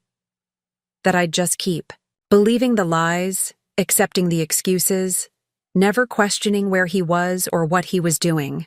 People who become comfortable with deception often underestimate those they're deceiving, Maya observed. They mistake patience for gullibility and silence for ignorance.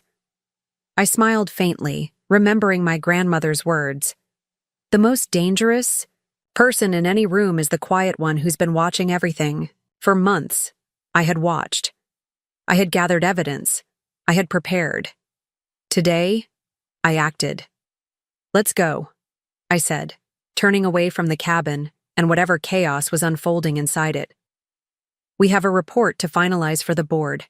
As we drove away from Lake Crescent, leaving behind the romantic getaway that had instead become the site of my marriage's final unraveling, I felt something unexpected. Not grief or rage or vindication, but a profound sense of liberation. For the first time in years, I was no longer trying to save a marriage that existed only in my memory. I was no longer making excuses for a man who had stopped deserving them long ago. I was no longer the supportive wife who compromised her own needs and ignored her own intuition. I was simply Elena, clear-eyed, determined, and finally free. The board meeting was scheduled for 9 a.m. Monday morning at Meridian Technologies' sleek downtown headquarters. I arrived at 8:30, accompanied by Jennifer Davis, whose reputation as Seattle's most formidable divorce attorney had executives and administrative staff alike watching us with undisguised curiosity as we were escorted to the conference room. "Are you ready for this?" Jennifer asked quietly as we arranged our materials at one end of the polished mahogany table. "More than ready," I replied, checking my phone one last time.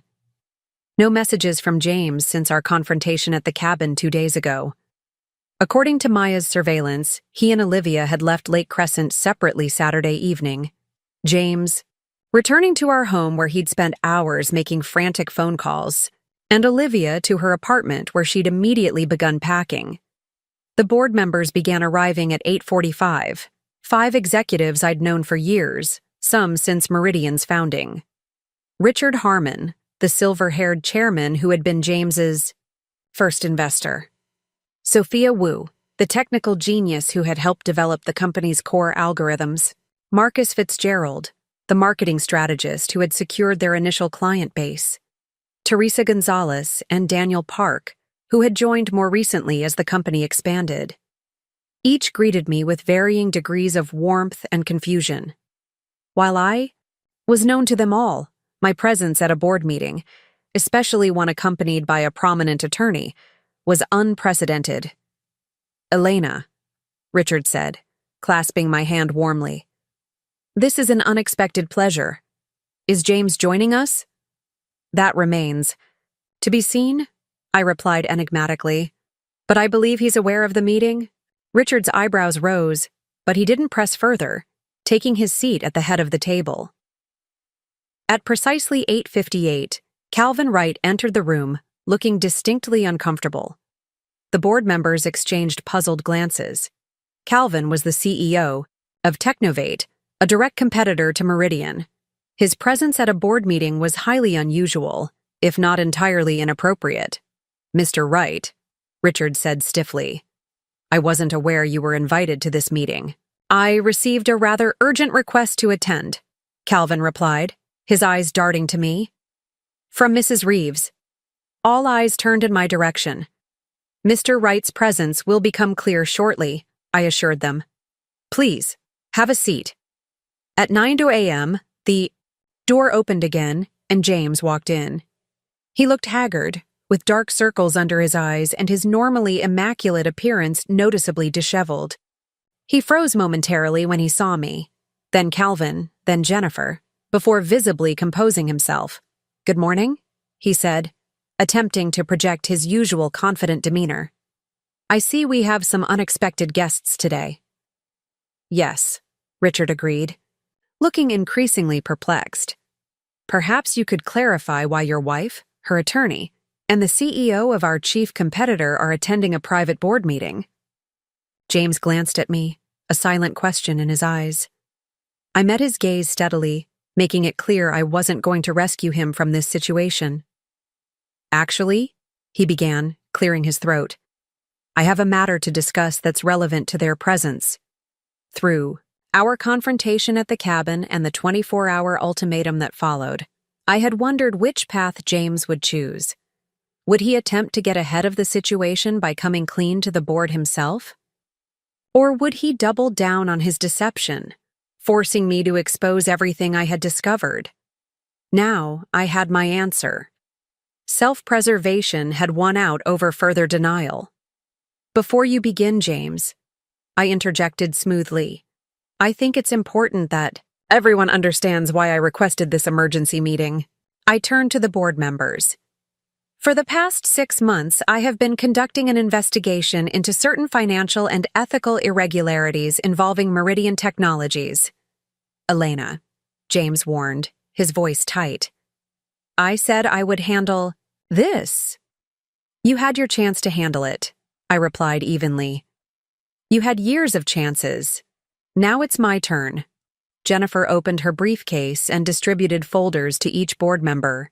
These documents outline evidence of substantial financial misconduct, unauthorized negotiations with competitors, and planned sale of proprietary company information without board approval. The executives began flipping through the folders, their expressions shifting from confusion to concern to outright alarm. "What is this?" Sophia demanded, looking up from a spreadsheet detailing suspicious fund transfers. "James, what have you done?" James remained standing, his hands gripping the back of his chair. "It's not what it looks like," he began, but Richard cut him off. "It looks like you've been transferring company funds to personal accounts," the chairman said coldly, holding up a financial report. "It looks like you've had at least 7 undisclosed meetings with Calvin Wright." He glanced at Calvin, who had the grace to look uncomfortable. "And it appears you've been preparing to sell our client list and proprietary technology to Westbrook Ventures without board knowledge or approval." Teresa was reviewing the surveillance photographs. "These dates," she said, her voice tight with anger. "You told us you were meeting with the Singapore investors when you were actually with Calvin at the Metropolitan Club." "I can explain," James insisted. But his usual smooth confidence was crumbling under the collective weight of the evidence and the board's growing hostility. "Please do," I encouraged him. "Explain how you've been systematically betraying the trust of everyone in this room. Explain how you plan to sell out the company you built, the people who believed in you, the employees who depend on Meridian for their livelihoods." Calvin shifted uncomfortably in his seat. "For the record," he said, "I was under the impression that these discussions had board approval." James represented himself as having full authority to negotiate a potential acquisition. "Of course he did," I nodded. "Just like he represented himself as being in Chicago this weekend, while he was actually at Lake Crescent with his assistant, celebrating what should have been our anniversary." The personal revelation landed like a bomb in the already tense atmosphere. Marcus looked at James with undisguised disgust. Sophia shook her head in disbelief. Richard's expression hardened further. "These are serious allegations," Daniel said, looking up from the folder, "but they appear to be extensively documented." "There's more," Jennifer added, activating the conference room's display screen. "With Mrs. Reeves's permission, we have prepared a brief presentation outlining the timeline of events and the evidence collected." Over the next 20 minutes, the room fell silent as Jennifer methodically presented the case against James. Financial records showing his systematic misappropriation of company funds, surveillance footage of his meetings with Calvin and other Westbrook representatives, transcripts of conversations where he explicitly discussed selling proprietary information, email exchanges planning his departure from both the company and our marriage. Throughout the presentation, I watched James. His initial attempts at maintaining composure gradually gave way to resigned defeat as he realized the thoroughness of my investigation and the completeness of the evidence against him. "When," Jennifer concluded, Richard turned to James, his expression one of profound disappointment. In 25 years of business, I have never witnessed such a comprehensive betrayal of trust. Do you have anything to say in your defense? James looked around the table at the colleagues who had become his jury, then finally at me, the wife, whose support had helped build his success, whose trust he had exploited, and whose intelligence he had fatally underestimated. The company was stagnating, he said finally, his voice hollow. The board was resistant to necessary changes. The Westbrook deal would have provided liquidity and growth opportunities that— Save it, Sophia interrupted disgustedly. You weren't exploring a legitimate acquisition. You were selling out the company for personal gain while planning to disappear to Bali with your mistress. She glanced at the transcript pages in her folder. Your own words, James. Recorded at the cabin. He flinched at that, his eyes darting to me with new understanding of just how thoroughly his deception had been documented. I think we've heard enough, Richard said decisively. He turned to the other board members. I move for immediate suspension of James Reeves from all positions within Meridian Technologies, pending full financial and legal investigation. Seconded, Sophia said immediately. All in favor? Richard looked around the table. 5 hands, raised without hesitation. The motion passes unanimously, Richard announced. He turned to James. You will surrender all company property, access credentials, and files immediately. Security will escort you to clear out your personal items, supervised at all times. Your accounts are frozen, and you are prohibited from contacting any Meridian employees, clients, or partners. James stood motionless, seemingly unable to process how quickly his world was collapsing. Additionally, Richard continued, turning to Calvin Wright, Meridian Technologies will be filing formal complaints with the appropriate regulatory bodies regarding the attempted acquisition of stolen proprietary information. Mr. Wright, I suggest you contact Westbrook Ventures immediately and withdraw from any agreements predicated on James's unauthorized representations. Calvin nodded stiffly, already pulling out his phone as he stood to leave. For what it's worth, he said, pausing at the door. I truly believe James was acting with board authority. He glanced at me. It seems I'm not the only one who underestimated. Mrs. Reeves, after Calvin departed, Richard turned to me. Elena, I cannot express how grateful we are that you brought this to our attention before irreparable damage was done. Your loyalty to Meridian, despite your personal circumstances, is extraordinary. I helped build this company, I replied. Simply, I couldn't stand by and watch it be dismantled for personal gain. Richard nodded thoughtfully, then addressed the room. In light of these developments, we have significant challenges ahead, reassuring investors, stabilizing leadership, reviewing all recent decisions for potential irregularities. He paused, then looked at me speculatively. Elena, given your intimate knowledge of the company's history and operations, would you consider joining us in an advisory capacity during this transition? The offer caught me by surprise. For years, James had minimized my contributions to Meridian, scheduling meetings when I couldn't attend, gradually pushing me to the periphery of the company we had built together. Now, in a twist of poetic justice, his attempt to exclude me had led directly to this moment of inclusion. I would be honored, I replied, a sense of rightness settling over me. Though I should note that my divorce proceedings will be ongoing, which may complicate matters. On the contrary, Jennifer interjected smoothly, given Mr. Reeves's documented financial misconduct involving company resources, having you involved in Meridian's recovery process strengthens your position regarding the equitable distribution of marital assets, particularly his ownership stake in the company. James, who had remained silent during this exchange, finally spoke. You planned this all along, didn't you? He asked, looking at me with a mixture of anger and reluctant respect. Not just exposing the affair, but setting yourself up to take my place at Meridian. No, James, I corrected him. I didn't plan any of this. You did. Every decision that led to this moment was yours. Every lie, every betrayal, every step away from the person I thought you were. I gathered my papers calmly. I simply paid attention and responded accordingly. Security is waiting outside, Richard informed James. I suggest you cooperate fully to avoid further complications. As two security officers entered the conference room, James took one last look around the table at the colleagues whose trust he had violated, his expression finally showing a glimmer of understanding about the magnitude of what he had lost. When he reached the door, he turned back to me. I never thought you would, he began, then stopped, seemingly unable to find the words. That was your mistake, I told him quietly. You saw what you expected to see, the supportive, unquestioning wife who would never challenge your version of reality. You forgot who I really am.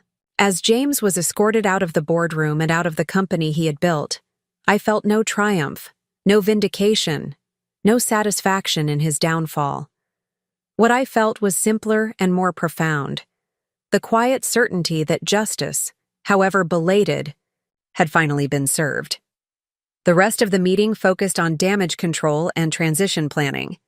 As an initial step, Richard appointed me to a temporary oversight committee tasked with auditing all company accounts and client relationships that James had managed. It was the first of many changes that would reshape Meridian in the coming months, changes I would help guide from within rather than support from the sidelines. When the meeting concluded, Jennifer and I walked together to the elevator. That went even better than anticipated, she observed. The board appointment gives you significant leverage in the divorce proceedings. That wasn't why I did it, I told her honestly. I know, she replied with a knowing smile. But it's a remarkably satisfying side effect, don't you think?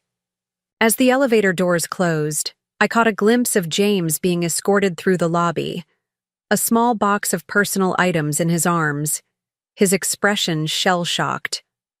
The man who had once commanded the company with charismatic confidence now reduced to a security-escorted exit under the watchful eyes of employees who had once admired him. What do you think he'll do now?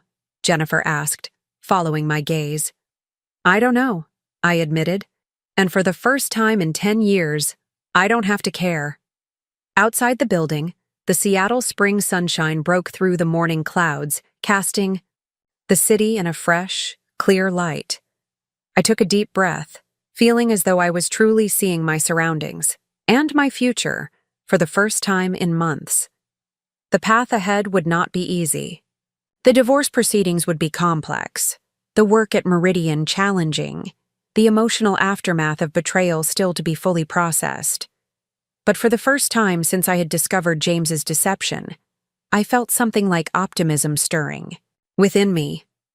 I had faced my moment of truth, the pivotal decision between continued denial and difficult action, and I had chosen truth, however painful. In doing so, I had not only exposed James's betrayal, but rediscovered my own strength, my own voice, my own capacity for decisive action. And that, I realized as I stepped into the sunlight, was the most valuable discovery of all. The fallout from that Monday morning board meeting rippled outward with surprising speed and intensity. By noon, James's company email had been deactivated, his parking space reassigned, and his name removed from Meridian's website. By evening, the company had issued a carefully worded statement announcing his immediate departure to pursue other opportunities, the corporate equivalent of being pushed off a cliff. I spent that first day in back-to-back meetings with Richard and the executive team, reviewing financial records and client accounts to assess the full extent of James's tampering.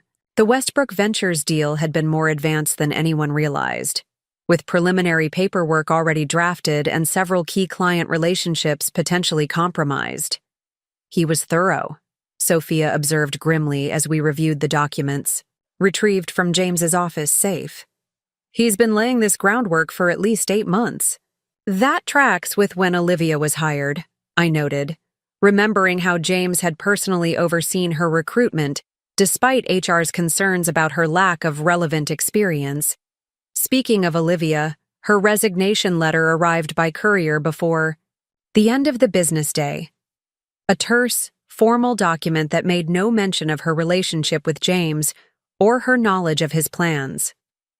According to Maya, who continued monitoring key developments, Olivia had been seen that morning at Seattle-Tacoma International Airport, checking in for a flight to San Diego. Running home to family, most likely, Maya suggested when she called to update me. Based on her recent financial activity, she's liquidated several investments and closed her local accounts. It appears she's cutting ties with Seattle entirely. And James? I asked, realizing I had no idea where my husband, soon-to-be ex-husband, had gone after being escorted from Meridian's offices. Currently at the Alexis Hotel, Maya reported. He checked in around noon with just a small suitcase. He's made several calls to attorneys but hasn't left the room since arriving.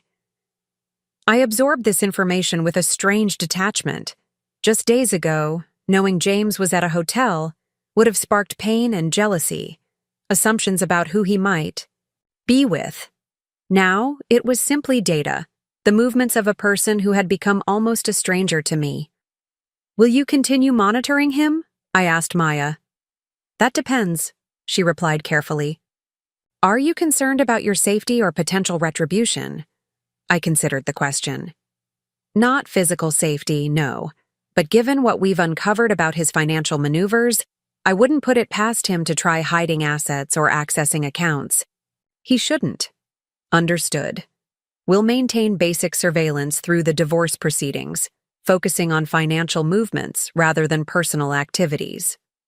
After ending the call, I sat alone in what had once been James's office at Meridian, a sleek corner space with panoramic views of Elliott Bay that the board had temporarily assigned to me during the transition. The walls were bare, personal items removed, leaving only furniture and the faint lingering scent of James's cologne. 10 years of marriage, and this was what remained. Empty walls, financial investigations, and surveillance reports delivered, in the dispassionate language of professional detection. There should have been more grief, I thought. More rage. More of the raw, messy emotions that typically accompanied such profound betrayal. Instead, I felt a curious clarity, as if the months of suspicion and investigation had processed those emotions in advance, leaving me with just the practical aftermath to manage. My phone buzzed with a text from Jennifer. Judge Harrison granted the emergency order freezing all marital assets. James cannot access joint accounts or sell property until further court review. Another piece of the protective structure falling into place. Jennifer had warned me that men like James, accustomed to control and unused to consequences, often reacted to divorce by attempting to hide assets or inflict financial damage out of spite. The emergency order prevented such tactics, securing our shared resources until they could be fairly divided. As evening approached, I reluctantly prepared to return to the house that James and I had shared for the past 7 years. A modernist structure in Madison Park with wall-to-wall windows overlooking Lake Washington. While legally still our marital home, James's hotel check-in suggested he wouldn't be there, which was a relief. I wasn't ready for another confrontation so soon. The house was indeed empty when I arrived, but it no longer felt like home. Every room contained memories now tainted by knowledge of James's deception. The kitchen where we'd hosted dinner parties while he texted Olivia underneath the table. The living room where he'd taken work calls that were actually conversations with her. The bedroom where he'd returned late from supposed client meetings smelling of unfamiliar perfume. I wandered through the spaces, seeing everything differently. On the mantel, our wedding photo. James looking directly at the camera with the confident smile I'd once found so charming. Me gazing at him with transparent adoration. Had he been planning his betrayals even then? Or had they evolved gradually, one small deception leading to another until full-scale betrayal became simply the next logical step? The house phone rang, startling me. Few people use that number anymore. Most called our mobiles directly. I hesitated, then answered. Elena. Diana's voice, James's mother. I've been trying to reach you all day. What on earth is happening? James called in a state about some board meeting and security escorts. He's not making any sense. Diana and Jeffrey Reeves lived in Portland, where Jeffrey had built a successful architectural firm before retiring 5 years ago. They had always been kind to me, if somewhat distant, the type of in-laws who remembered birthdays with expensive, impersonal gifts and called dutifully on major holidays. I had no idea what James might have told them, or how much they deserved. To know, Diana, I acknowledged, buying myself time to decide how to respond. This is a complicated situation. He says you ambushed him at some company meeting, she continued, her voice tight with maternal concern. That you've been spying on him and freezing accounts. Elena, this doesn't sound like you at all. I took a deep breath. Diana, I'm sorry. You've been drawn into this, but James hasn't been honest with you. Or with me. We're separating due to his infidelity and some serious financial improprieties that affected Meridian. A long silence followed. Infidelity? She finally repeated, her voice smaller. Are you certain? James wouldn't... I have documented evidence, I interrupted gently but firmly. It's been going on for months with his assistant. There are also issues with company funds that I can't discuss in detail, but they're significant enough that the board took immediate action. Another silence, longer this time. I could almost hear her recalibrating her understanding of her son, adjusting the image of the successful, devoted husband she'd believed him to be. I don't know what to say, she finally admitted. Jeffrey and we raised him better than this. This isn't a reflection on your parenting, I assured her, surprising myself with the impulse to comfort her. James made his choices as an adult. Will you be all right? She asked unexpectedly. Financially, I mean. If there's anything we can do, I'll be fine, I told her, touched by her concern despite everything. I have good legal representation and support from the board at Meridian, but thank you for asking. After promising to keep them updated as appropriate, I ended the call feeling oddly lightened.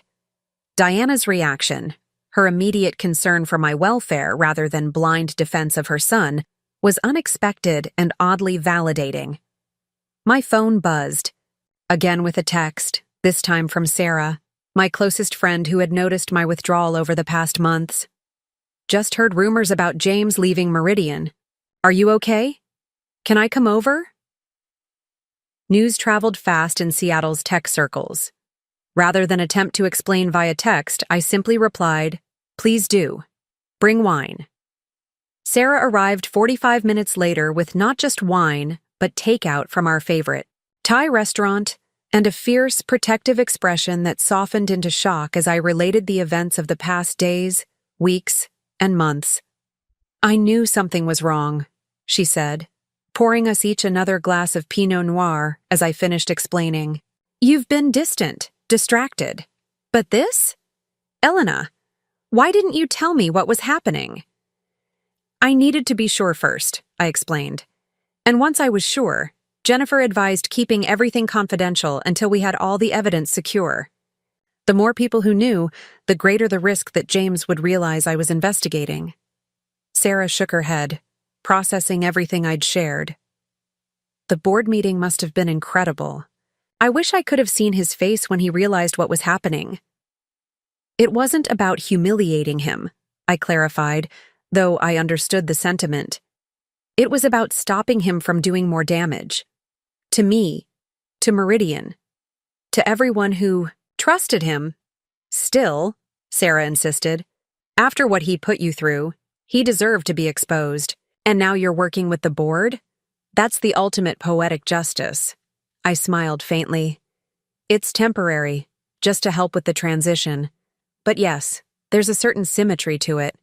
We talked late into the night, the conversation shifting from the specifics of James's betrayal to broader reflections on relationships, trust, and the subtle ways in which I had gradually diminished my own needs and perceptions to accommodate his increasingly selfish behavior.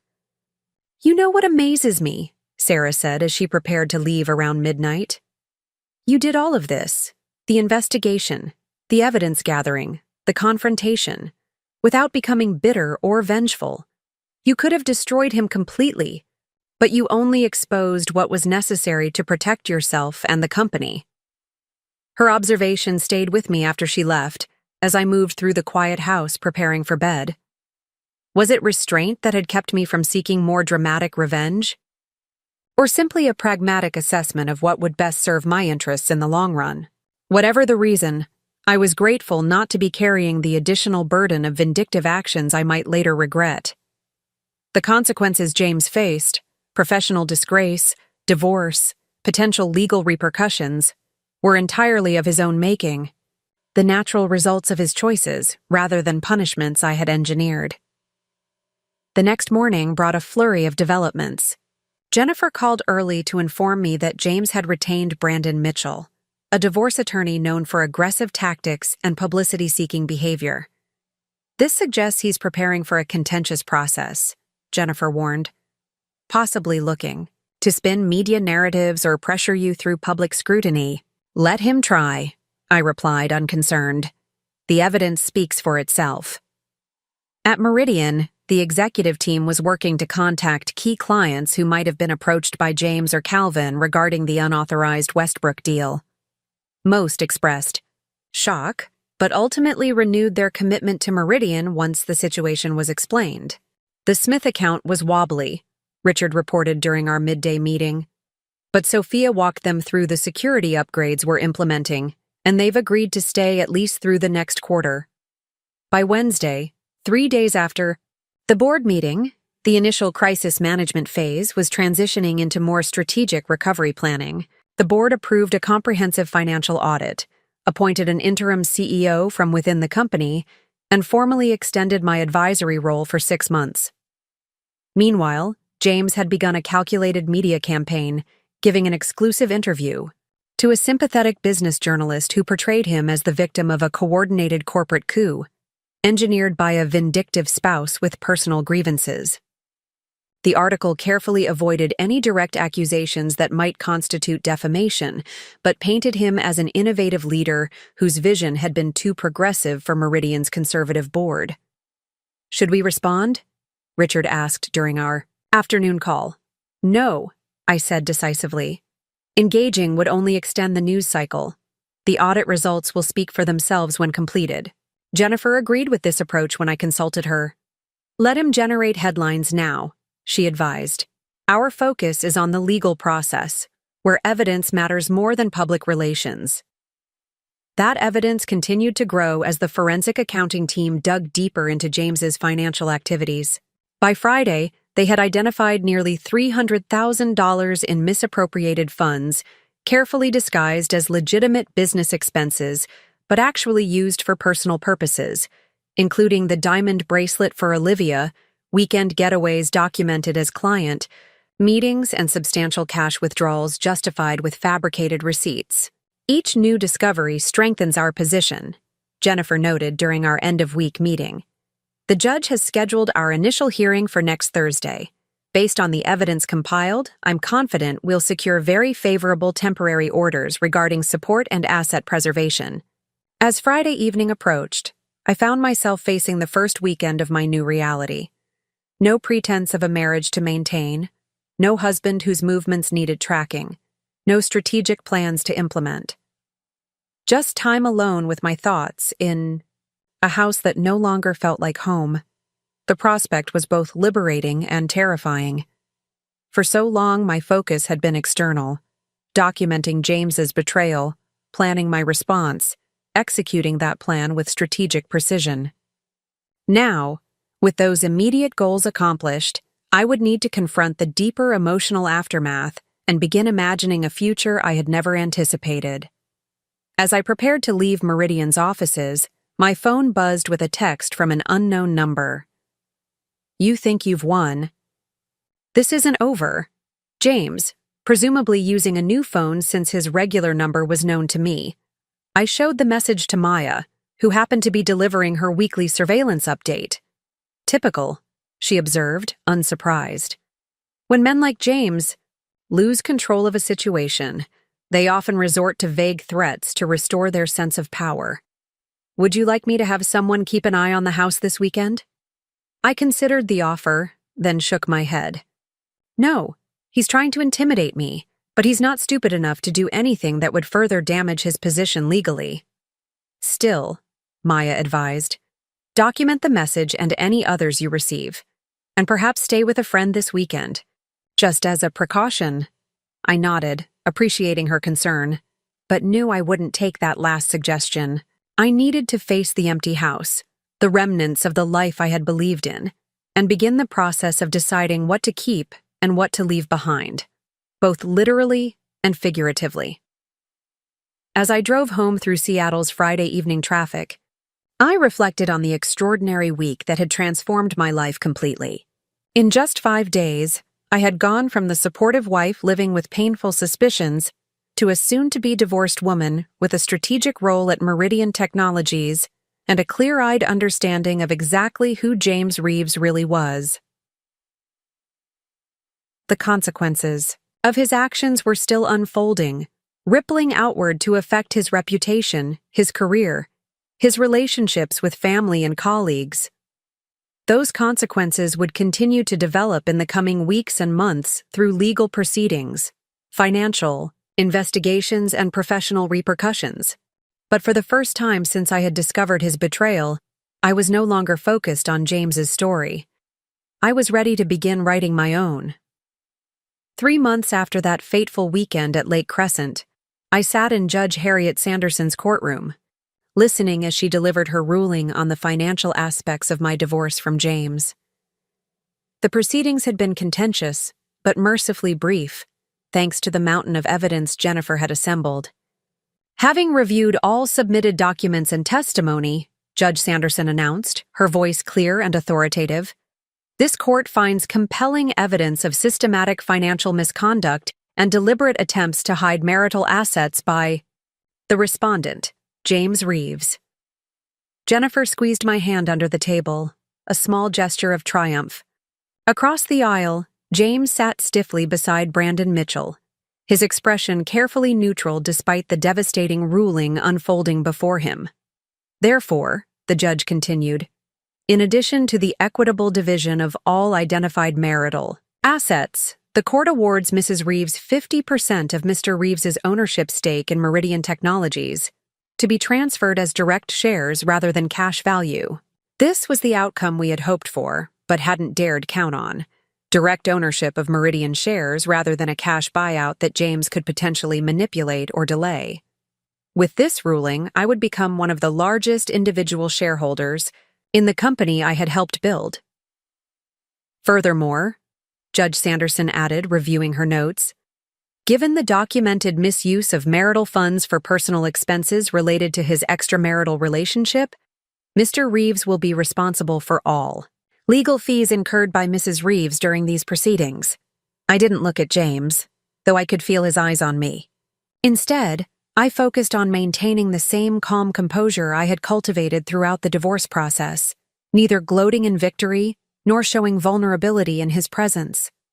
After the hearing concluded, Jennifer and I exited the courthouse to find several reporters waiting on the steps, no doubt alerted by Brandon Mitchell, who had consistently attempted to try the case in the media when the evidence against his client proved overwhelming in court. Mrs. Reeves, one called out, how do you respond to allegations that you orchestrated a corporate takeover using personal marital issues as leverage? Jennifer stepped forward smoothly. The court's ruling speaks for itself. The judge reviewed extensive evidence of financial misconduct and ruled accordingly. Mrs. Reeves has no further comment at this time. As we descended the courthouse steps, I spotted Maya waiting discreetly by a black SUV across the street.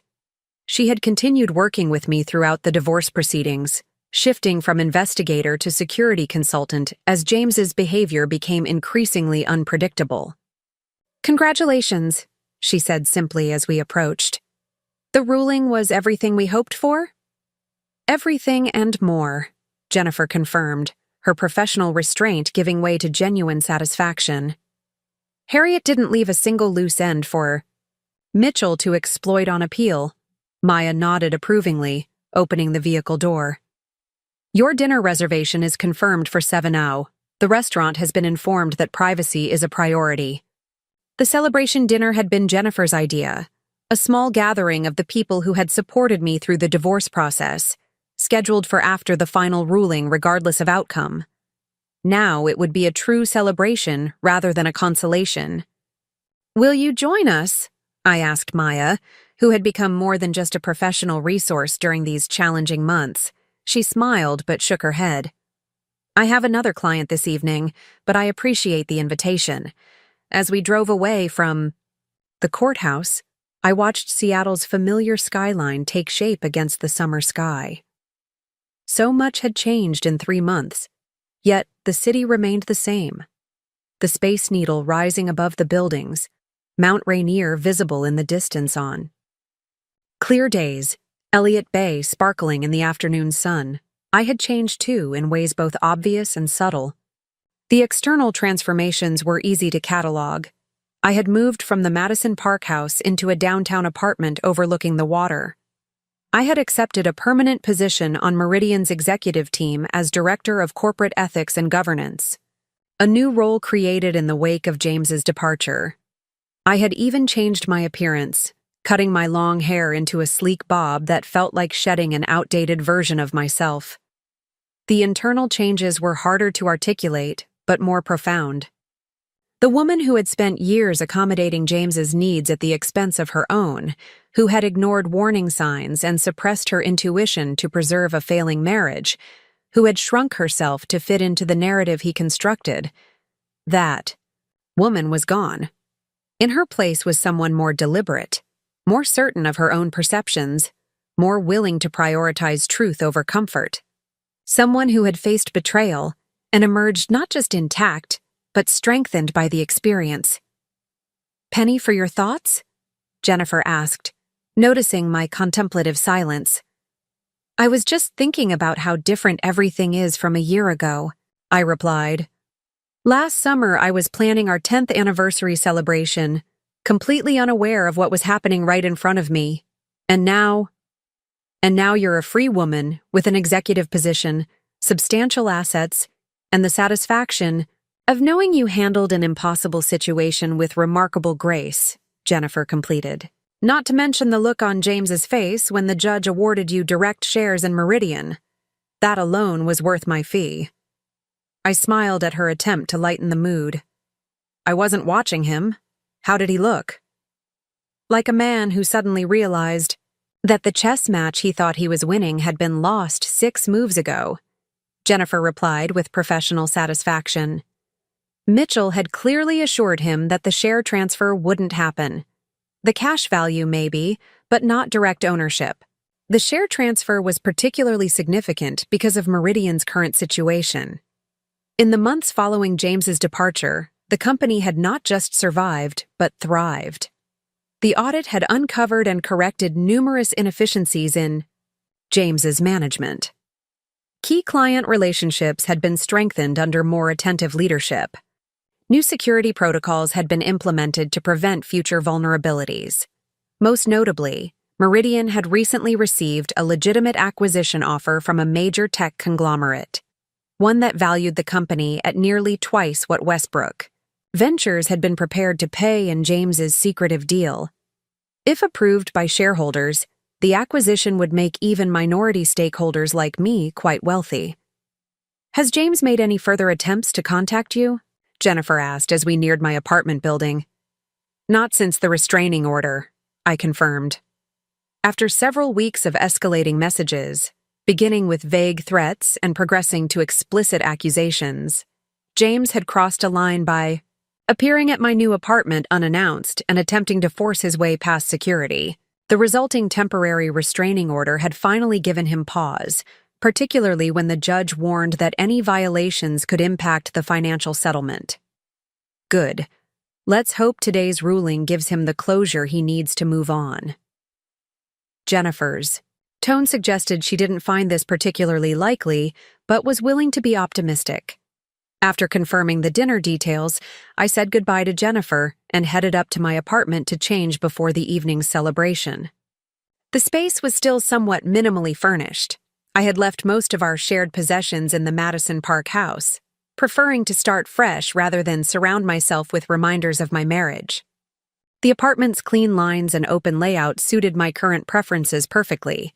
Floor-to-ceiling windows showcased Elliott Bay, while the simplified decor reflected my desire for clarity and functionality rather than the carefully curated luxury James had always preferred. As I changed from my conservative courtroom attire into something more celebratory, I caught sight of myself in the bedroom mirror. The woman who looked back at me seemed both familiar and new. The same features, but carrying a different expression, a different energy. My phone chimed with a message from Sarah. On my way, bringing champagne worthy of today's victory. I smiled, grateful for her unwavering support throughout the divorce process.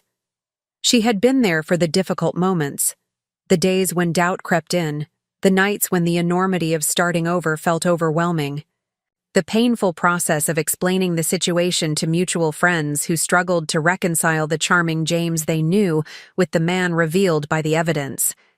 The dinner gathering was small but significant. Jennifer and 2 members of her legal team. Richard and Sophia from Meridian, Sarah and her husband, my younger sister Kate, who had flown in from Boston specifically for the court ruling. These were the people who had formed my support system during the most challenging transition of my life. We gathered at Canlis, one of Seattle's most iconic restaurants, with its spectacular views and discreet service. The private dining room Jennifer had reserved offered both celebration and seclusion, a perfect combination given the high-profile nature of the divorce within certain Seattle circles. To Elena, Richard proposed once everyone had been seated, and served champagne, who not only saved Meridian from potential disaster, but has since helped guide it to unprecedented success. And, Jennifer added, raising her glass, who demonstrated extraordinary grace under pressure throughout a situation that would have broken many people. To wisdom, strength, and new beginnings, Sophia concluded. As glasses clinked and conversations flowed around me, I felt a complex mixture of emotions: gratitude for these supportive relationships, pride in having navigated such difficult circumstances, and yes, a sense of vindication that the truth had ultimately prevailed. But beneath these positive feelings lay something more nuanced, a quiet acknowledgement of the pain that had preceded this moment, the loss of the future I had once believed in. The disillusionment that comes with discovering someone you loved deeply was not who they claimed to be. Kate, always attuned to my emotional state, slipped into the chair beside me during a lull in the conversation. "You okay?" she asked softly. "You've got that faraway look." "I'm good," I assured her. "Just reflecting on the journey from there to here. It's been quite a year." Kate nodded, understanding without requiring further explanation. "You know what I keep thinking about?" she said after a moment. "That family dinner last Christmas when James was texting under the table the whole time, and you asked if everything was okay at work. I remembered it clearly, James claiming urgent client concerns while he was actually coordinating with Olivia about their post-holiday plans." "You had this look," Kate continued, "just for a second, like you didn't quite believe him. That was the first time I wondered if something might be wrong. But then you smiled and changed the subject, and I thought maybe I'd imagined it." "I was already suspicious by then," I admitted, "but not ready to know for sure. Sometimes we see exactly what's happening, but aren't prepared to acknowledge it, even to ourselves." "And now?" Kate asked. "Are you ready for whatever comes next?" The question was simple but profound. Was I ready for a future entirely different from the one I had planned? Ready to trust again after such betrayal? Ready to define myself not as James's wife or James's ex-wife, but simply as Elena? "I think I am," I said slowly. "Not for any specific outcome, but for the process of discovery, for writing my own story instead of playing a supporting role in someone else's. Kate squeezed my hand. That's my sister, always finding wisdom in difficult situations. As dinner progressed to dessert, conversations shifted from the divorce proceedings to future plans. Meridian's potential acquisition, Jennifer's upcoming vacation to Portugal, Sarah's new business venture. Life continues and evolves for all of us. When the evening finally concluded, warm hugs and promises to keep in touch were exchanged outside the restaurant. As the others departed in various directions, I decided to walk along the waterfront before heading home, wanting some quiet time to process the day's events. The Seattle summer evening was perfect, warm but not hot, the sky still light at nearly 9 o'clock. As I walked, I thought about the video evidence that had started this journey. James and Olivia entering the Olympic Hotel together, his hand on the small of her back, the casual intimacy of their interaction. At the time, seeing that footage had been devastating, confirming my worst fears about my marriage. Now, I could recognize it as a moment of painful clarity that had ultimately led to liberation. From deception, from self-doubt, from a relationship that had become fundamentally dishonest. My phone buzzed with a text message, expecting Sarah, or Kate checking to make sure I'd gotten home safely. I was surprised to see an unfamiliar number. Heard about the ruling. He's not taking it well. Thought you should know. Olivia. I stared at the message, unsure how to respond or whether to respond at all.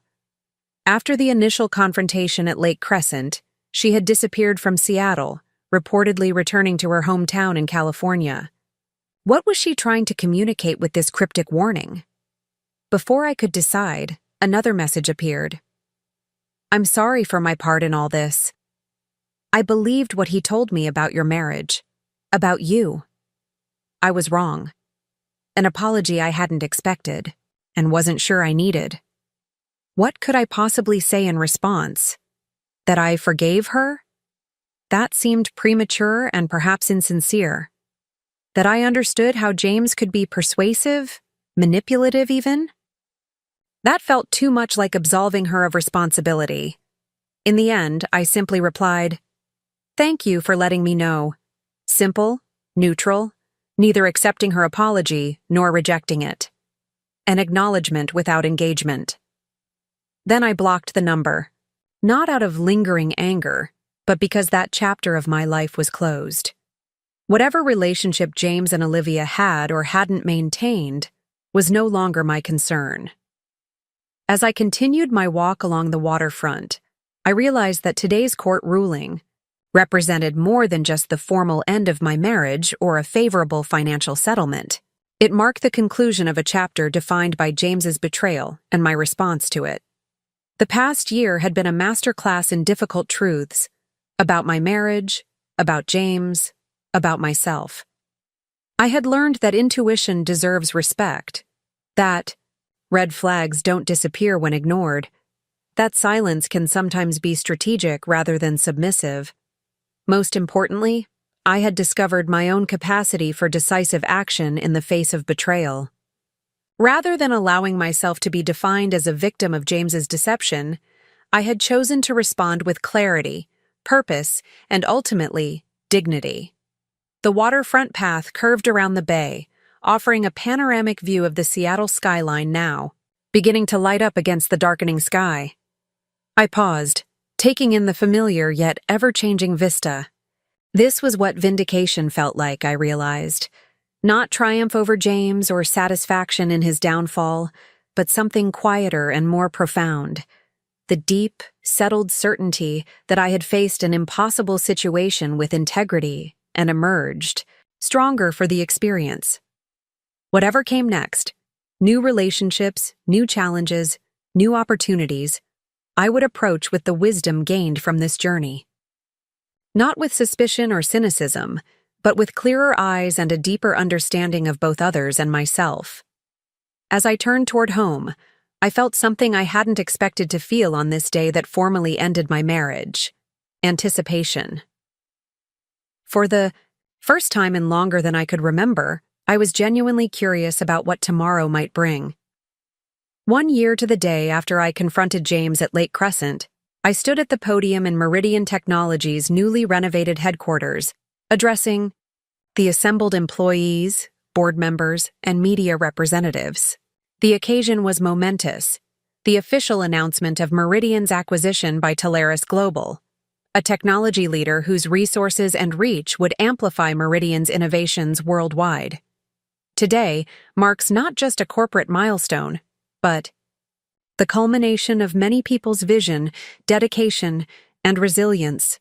I began, scanning the faces of colleagues who had weathered the storm of James's departure and the subsequent rebuilding. When I think about Meridian's journey, particularly over this past year, I'm reminded that our greatest challenges often reveal our greatest strengths. From my position at the podium, I could see Richard beaming with pride, Sophia nodding in Tafuai agreement, and dozens of employees whose jobs had been secured and expanded through the careful stewardship that followed James's removal. The acquisition deal valued Meridian at nearly triple its worth from a year ago, turning modest employee stock options into significant windfalls and making early investors like Richard exceptionally wealthy. As part of the transition leadership team, I had helped negotiate terms that protected Meridian's workforce and culture while leveraging Telarus's global infrastructure.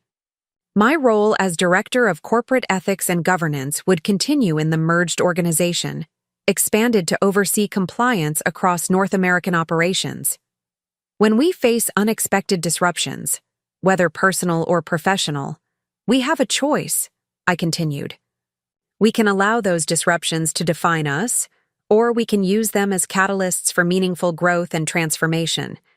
Meridian chose the latter, and today's announcement is the result of that collective choice.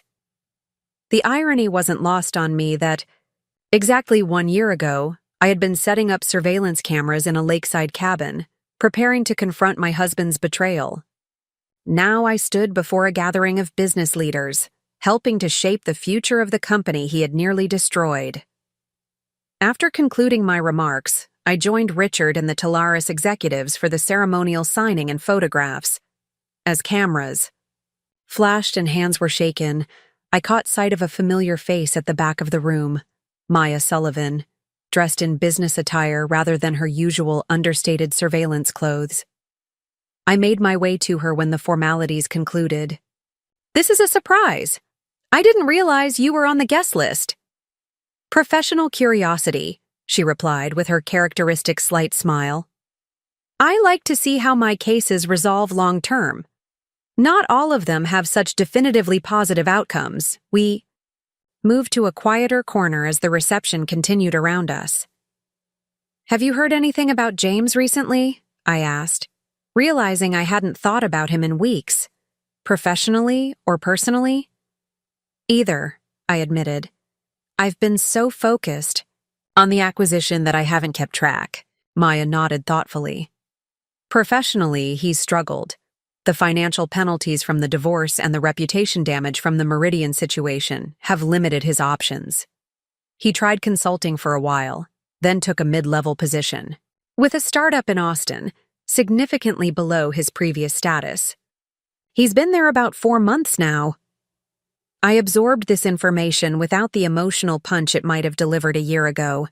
James's career trajectory was no longer intertwined with my own, his successes or failures no longer relevant to my daily life. "And personally?" I asked, more out of closure than concern. "He and Olivia are no longer together," Maya reported. "That ended shortly after the Lake Crescent confrontation. He's kept a low profile socially since relocating to Texas." Again, the information landed neutrally. There had been a time when knowing James was alone might have triggered either satisfaction or sympathy. Now it was simply a fact about someone I used to know intimately but no longer did. "And what about you?" Maya asked, shifting the conversation. "Beyond the professional success which is evident. How are you, Elena?" The question was simple but deserved honest reflection. "I'm good," I said after a moment. Not just functioning or surviving, but genuinely thriving. It took time to process everything, but I'm in a healthy place now. You've certainly handled the aftermath better than most clients I've worked with, Maya observed. Many struggle to move beyond the betrayal, letting it color their perspective indefinitely. I had help, I acknowledged, thinking of the therapy sessions that had been crucial to my healing process. And I made a conscious decision not to let James's actions determine my future happiness. That would be giving him power he doesn't deserve. Our conversation was interrupted by Richard, who needed me for introductions to key Talaris executives. I excused myself, promising to catch up with Maya later, though we both knew such casual social commitments often went unfulfilled. The acquisition celebration continued well into the evening, transitioning from formal presentations to a more relaxed gathering at a nearby restaurant. Amidst the congratulations and discussions of future plans, I found myself reflecting on the extraordinary path that had led to this moment. If James hadn't betrayed me, if I hadn't discovered his affair and financial misconduct, if I hadn't documented everything methodically and confronted him strategically, none of today's positive outcomes would have materialized. Meridian might have been secretly sold to Westbrook at a fraction of its value. Employees might have lost jobs in the subsequent restructuring. James and Olivia might be living off the proceeds in Bali as planned. Instead, a painful personal discovery had catalyzed a series of events that ultimately benefited dozens of people beyond myself. There was a profound lesson in that sequence, how actions motivated by self-preservation could ripple outward to create broader positive change. Around midnight, as the celebration finally wound down, I declined offers of shared rides and chose to walk the few blocks to my apartment. The Seattle spring night was mild, the streets still lively with restaurant-goers and theater-goers enjoying the city's vibrant nightlife. Back in my apartment, I slipped off my heels and poured a single glass of wine, carrying it to the balcony that overlooked Elliott Bay. The water reflected the city lights, creating a mirror image of the skyline against the dark surface. I had always loved this view, the visual reminder that perspectives could be inverted, that what seemed solid could also be fluid. My phone buzzed with a message from Sarah. Just saw the acquisition news online. Champagne brunch tomorrow to celebrate? You're officially a corporate power player now. I smiled at her enthusiasm. Sarah had been instrumental in my personal recovery over the past year, providing both distraction and support as I rebuilt my life post-James. She had introduced me to new social circles, insisted I join her weekly tennis group, and gently encouraged me when I began cautiously dating again a few months after the divorce was finalized. The dating experience had been educational, sometimes awkward, occasionally promising, ultimately clarifying. I had learned that I wasn't emotionally damaged beyond repair, as I had initially feared. I could still connect with others, still feel attraction and interest, but I had also discovered a newfound selectiveness, an unwillingness to ignore early warning signs or compromise my core needs for the sake of a relationship. My most recent date had been with Michael, a literature professor I'd met at a university fundraiser. Intelligent, thoughtful, with no connection to Seattle's tech community or my previous life with James. Our conversations had been engaging, our chemistry promising. We had plans for dinner again next week, neither rushing nor resisting whatever might develop between us. I texted Sarah back confirming brunch, then set my phone aside and returned to contemplating the view. 1 year after the most painful discovery of my life, I had not just survived but reconstructed my existence on stronger foundations. My career was thriving, my finances secure, my personal relationships authentic and reciprocal. The contrast between my current reality and what might have been was stark. Had I not trusted my instincts, had I continued ignoring the signs of James's betrayal, I would likely still be living in blissful ignorance, or worse, might have eventually discovered his deception after he had successfully hidden assets and prepared a more advantageous exit strategy. Instead, I had faced the painful truth head-on, gathered evidence methodically, and acted decisively when the moment was right. Those choices had altered the trajectory of not just my life, but the lives of everyone connected to Meridian Technologies. There was a universal lesson in that sequence of events, one that extended beyond my personal circumstances to a broader wisdom about confronting difficult truths. Awareness, even of painful realities, is ultimately less damaging than ignorance. Documentation transforms suspicion into evidence, and strategic action, however challenging, creates the possibility of justice and renewal. As I finished my wine and prepared for bed, I reflected on what I would tell someone else facing a similar situation: the betrayal of trust by someone they had loved and believed in completely. What wisdom had I gained that might ease another's journey through such treacherous terrain? Trust your instincts, I would tell them. When something feels wrong, pay attention rather than dismissing your own perceptions. Document what you observe, not out of vindictiveness, but to establish objective reality amidst gaslighting and deception. Seek professional guidance rather than acting from raw emotion. Maintain your dignity throughout, regardless of how others behave. And perhaps most importantly, focus on the future you can create rather than the past you cannot change. These insights hadn't come easily or immediately. They had been hard-won through months of pain, confusion, anger, and gradually healing. But they had transformed a potentially devastating experience into one that ultimately strengthened rather than diminished me. The next morning, I woke early, refreshed despite the late night. My weekend routine had evolved over the past year into a comforting rhythm: morning coffee on the balcony, a run along the waterfront, fresh flowers from the Pike Place market, quiet hours with books or friends, or simply my own thoughts. Today would include celebratory brunch with Sarah, likely extending into afternoon conversations about the acquisition and whatever else emerged. Tomorrow would bring new projects at Meridian's transitioning headquarters, continuing my work with the integration team. Next week, I held dinner with Michael, tennis with Sarah's group, a board meeting at the counseling center where I now served as a volunteer advisor. All of these elements, professional achievements, social connections, personal interests, were pieces of the life I had consciously constructed after the dissolution of my marriage. Not a reaction to loss, but an intentional creation based on clearer understanding of my own needs and values.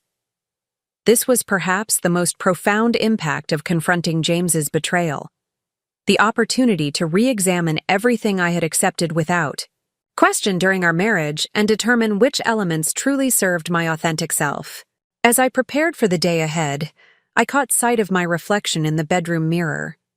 The woman looking back at me was visibly different from the one who had discovered her husband's affair a year ago, more confident in her posture, more peaceful, in her expression, more fully herself in every observable way. The external changes were noteworthy but superficial compared to the internal transformation. I had walked through fire and emerged not just intact, but illuminated, able to see myself and others with greater clarity, to distinguish truth from illusion, to recognize both vulnerability and strength as essential aspects of a fully lived life. If James could see me now, I wondered briefly, would he recognize the woman he had so profoundly underestimated? The thought passed quickly, irrelevant to who I had become. His perception no longer mattered, hadn't mattered for longer than I could precisely identify.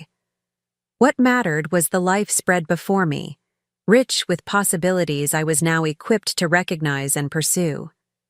What mattered was the wisdom gained through difficulty, the resilience developed through adversity, the authenticity reclaimed through necessary endings and new beginnings.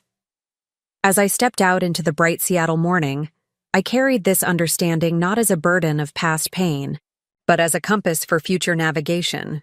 Whatever challenges lay ahead, professional, personal, or entirely unexpected, I would face them with clearer vision and stronger purpose, knowing that even the darkest revelations can ultimately lead to the most illuminating truths. The woman, who had once filmed her husband with his mistress on their anniversary, was still part of me. Her courage and strategic thinking had made my current life possible. But she was no longer my whole identity. She was simply one chapter in a continuing story that I was now writing on my own terms, one conscious choice at a time. And that, perhaps, was the most perfect revenge of all. Not the exposure of James's betrayal, or the dismantling of his carefully constructed deceptions, but the creation of a life so authentic and fulfilling that his absence had become not a wound, but a gateway to unexpected possibilities. As Sarah's car pulled up for our brunch celebration, I stepped forward into another day of this new life, grateful for the difficult wisdom that had brought me here, and ready for whatever revelations still awaited on the path ahead. Looking for more? We've got 2 amazing stories ready for you right on screen. If this one touched you, these are absolutely worth your time. Click to watch them now. And hey, subscribe and hit that bell to never miss our latest uploads.